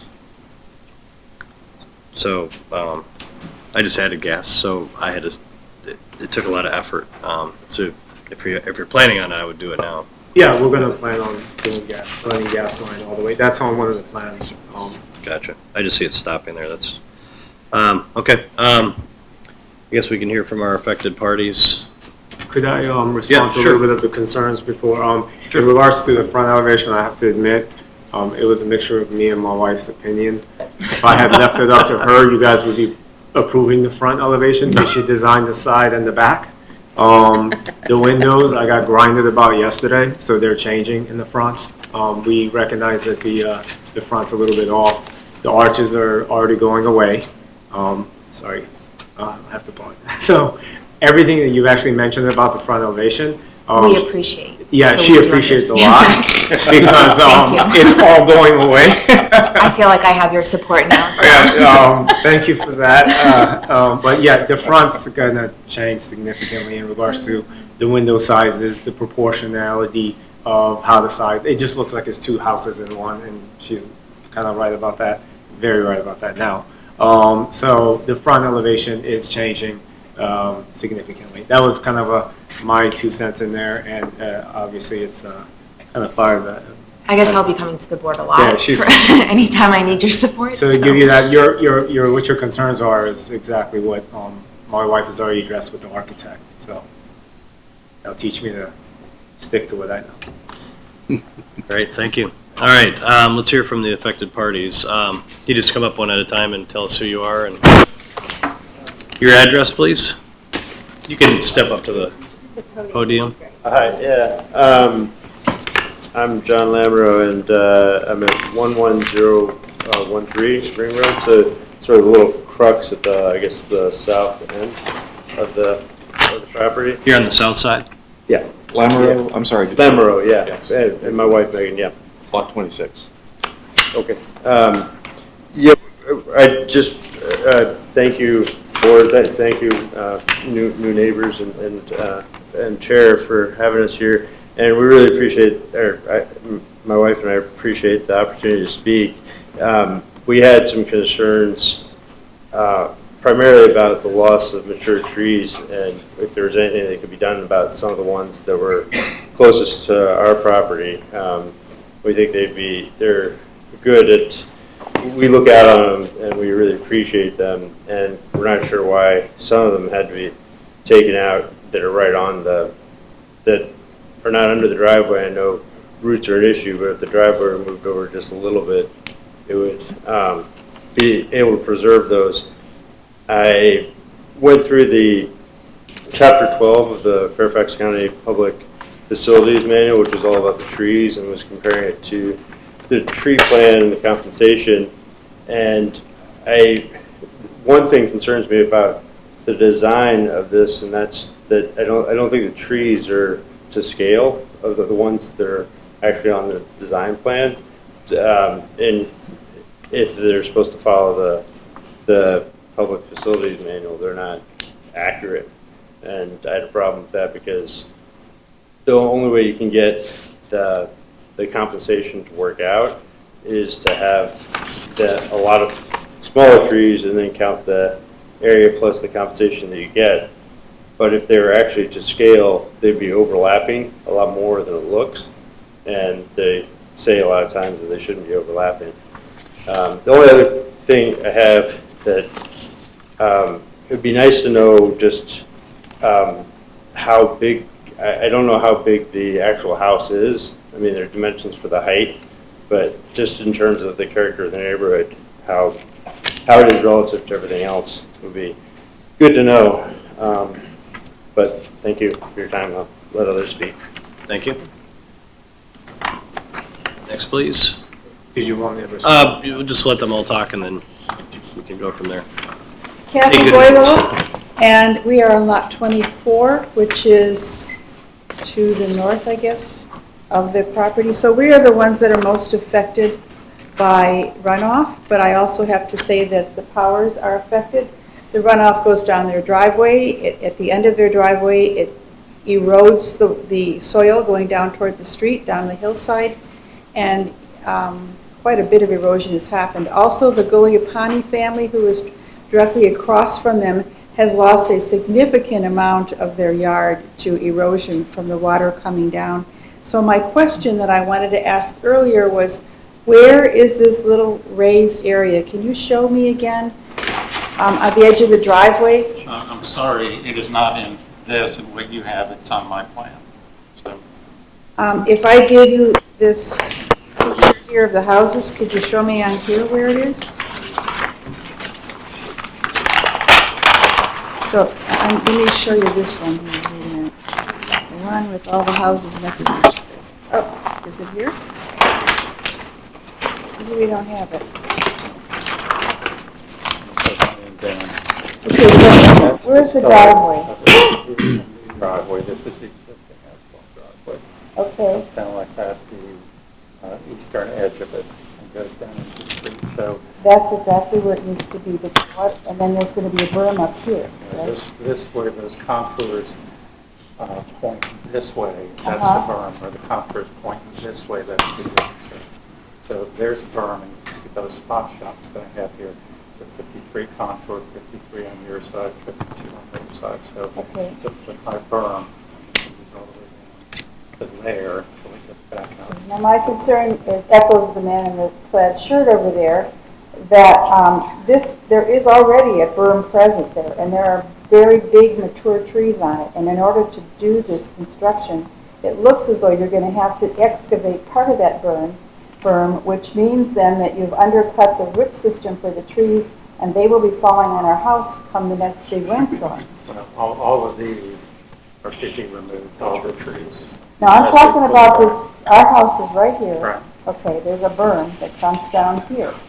Actually, it ends right about there. Okay? And in order to get their house in there, it looks like you might be excavating part of that. Am I right or wrong? Right here. That's excavation through there where the swale is. So- But right, that any arborist will say, if you cut 30% of the tree roots, Uh-huh. then there's a chance of killing the tree. That's a requirement for the whole tree preservation plan, where all of these were identified and assessed, and determine whether they will survive or not. And that's not something I do, that's something our arborist does. So somebody has already And the looked at county- that? And the county has concurred.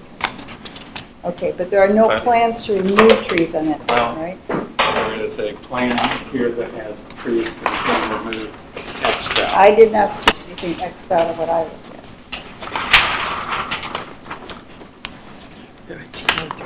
Okay.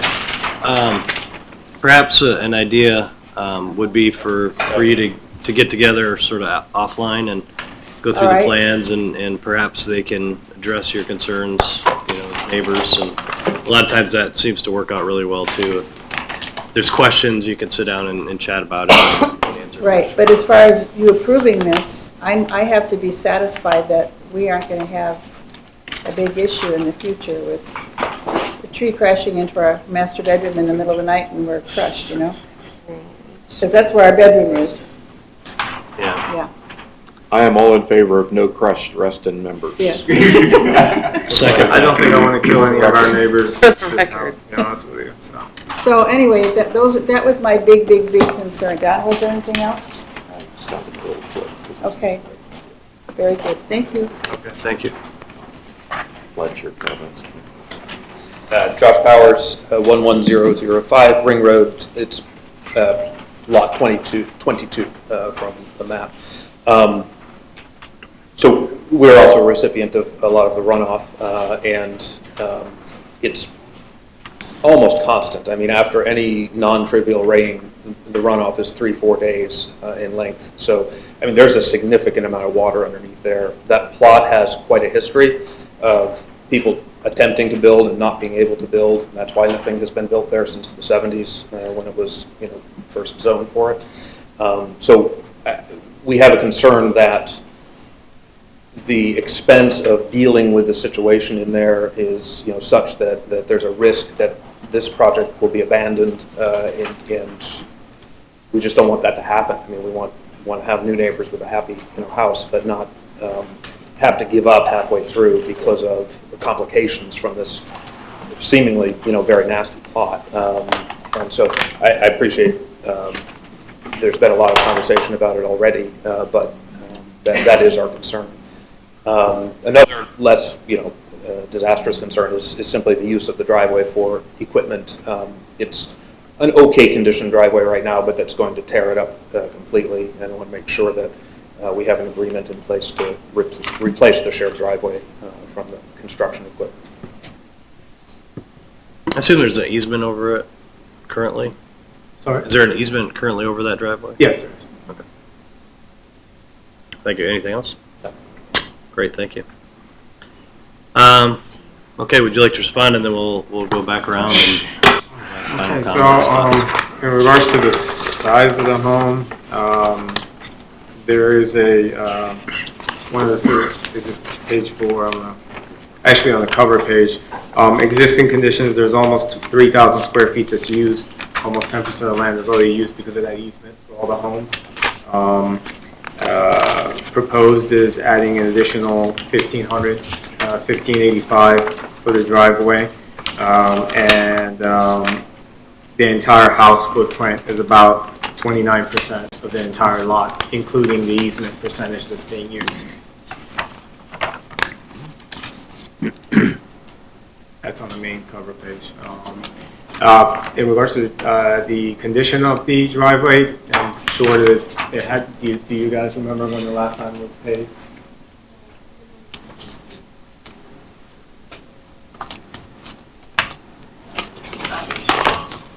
It's been about 11 years, where it's probably overdue, especially with the amount of runoff I see on there. That's been affecting the driveway. I have no problem reconditioning it, making it more pleasing to my neighbors. I think it'll be a good thing for all of us. I have no concerns about that. Anything else on this? Oh, we have been putting off maintenance on the Because of driveway. us, I know. We've already actually talked about repaving it, because it's all We've on. addressed that. We've already addressed that, and we plan on making sure that, putting a brand new home there, we have at least a nice driveway to complement that. So I have no concerns with that. In regards to finances, there is no loan being taken on this property. It's all cash. I have no concerns of not being able to fund, even if there's an additional $100,000 for excavating that comes up. We understand that. Yeah, I know. I'm just letting my neighbors know, so it's not an issue. I'll be able to finish this home. Trust me. I've bought it for 10 years. I've been planning it for 7. I'm an accountant by trade, so I wouldn't spend a penny that I don't have. Great, thank you. Okay, Nick, would you start us off? If you have any additional comments? I don't have any additional comments beyond encouraging the applicant to look at some of these grading issues and the tree preservation off-site. Is there a way we can pull the limits in towards the site a little bit more, like I said, with some small timber retaining walls, might get you a couple feet and give some of these off-site trees a better chance of survival is my biggest takeaway and advice here for the applicant. We do have a lot of, to let you know, half those, about 13 trees so far that were on the plan to be cut down have already fallen. Mm-hmm. I'm just not cutting anything down because I need an approval for every single tree that needs I'm more worried about the off-site, Yeah. on your neighbors and near the property line more than the stuff that's kind of already fallen down on the property. Yeah. Thanks, Nick. Neil, anything further to add? No, I think I said enough. No. I look forward to your wife's new design. Yeah, me too. I know you wanted to see these two together, so Yeah. when it comes to your, Well, let's see, you may lose the brick altogether, so. Let's see. I think that the design of the house obviously needs work. I think a lot of us agreed on that. I think the comment that I think Neil made about the garage being kind of stuck on and could it be integrated better into the house, I think that's a really good thing maybe to consider. I think that the size of the house, while larger than your immediate neighbors, there are some, it's not like way out of scale for the neighborhood necessarily. If you can get some improvements on the architecture, I think that would really help a lot. And I do appreciate all the work that you've done into the site plan and determining runoff and making plans for that. So I encourage you to continue on that and also hear Nick's comments as well. Yeah, I looked further as I was listening to Nick, and I think that was a really good comment, pulling some of the limits of disturbance away from the property lines. And it seems like in some areas we're actually cutting down some trees in order to plant some new ones. And so I'd take another look at that and see if you can reduce, because you just can't replace the mature trees, right? And that's why we live here in Reston. It's beautiful, and clearly you want to be careful about affecting your neighbor's trees, and you need to figure out which ones to save near your house. So that's obviously a concern here. But it does seem like you could pull things back a little bit. So I think that was a really, really good comment, and you definitely don't want to affect the neighboring trees. I'll just say that stormwater issue, and as I've heard more, clearly it's an existing condition already. It's just going to get worse. I mean, once you put that house there and you have your gutters, and it's going to be, I think, a bad situation. And so I would encourage you to relook at that, and especially if money's not an object, you can probably figure out a way to do a pipe. Looks like you have drainage along the ring road there. You could tap into, and it's not that much. no, I already considered when you mentioned where the gutters are going. I'll get in touch with my architect, see if we can reduce it as much as possible. Yeah, because otherwise you're just going to have a problem there from... I don't want to live in a... You don't want a problem either, right? I don't want to live in a... Don't worry. Yeah, thank you. Richard? I guess I don't really have anything to add. I guess trying to figure out where we're going with this. I guess we're going to try to do a conceptual approval of some kind with the idea that they come back, or where do we think we're going with Deferral. this? Deferral. Yeah. Deferral? I think so. Okay. Well, then I've said everything. I think if you get free reign with the front elevation, I think that'll solve a lot of problems, and some of the issues that our landscape civil guys are coming up with. Pay attention to that. And I think I think you've got very neighborly neighbors. You could have gotten, We agree. for what you're proposing, and when we get infill like this, it could be a lot more explosive than what you've just seen from your neighbors. Luckily, we're kind of hidden away on a own private road with not that many there affected, according to what they said when I walked around. I think it's a We big... actually got a whole lot more applicants that just didn't even want to, be concerned with it. So being hidden is, I guess, a good thing. Sorry. Grace? Yeah, I'll echo what Nick has mentioned, and just to try to resolve the storm drainage issue and moving, looking at this, I'm not really certain what you're showing is to be saved will be saved. So moving it in as much as possible and thinking about a way to mitigate the runoff and what sits there would be a good idea. And I believe John mentioned also installing the pipes. So it's just, I think my colleagues have already touched upon the suggestions for the architecture, and you're also aware of that. So I'll make a motion to defer the application for further study based on the comments we've given you tonight. Second. Any comments? All in favor? Aye. Aye. Opposed? Abstained? Thank you. We'll get you there. Better. Or comments? well, that's the only reason I thought we could do conceptual, because you give them all a list of stipulations. but we didn't, so we're. With the stipulations. It's going to be narrative that they can put into the referral. With the discussing- deferral, will our comments still be captured in the, okay, that's just, I want to make sure.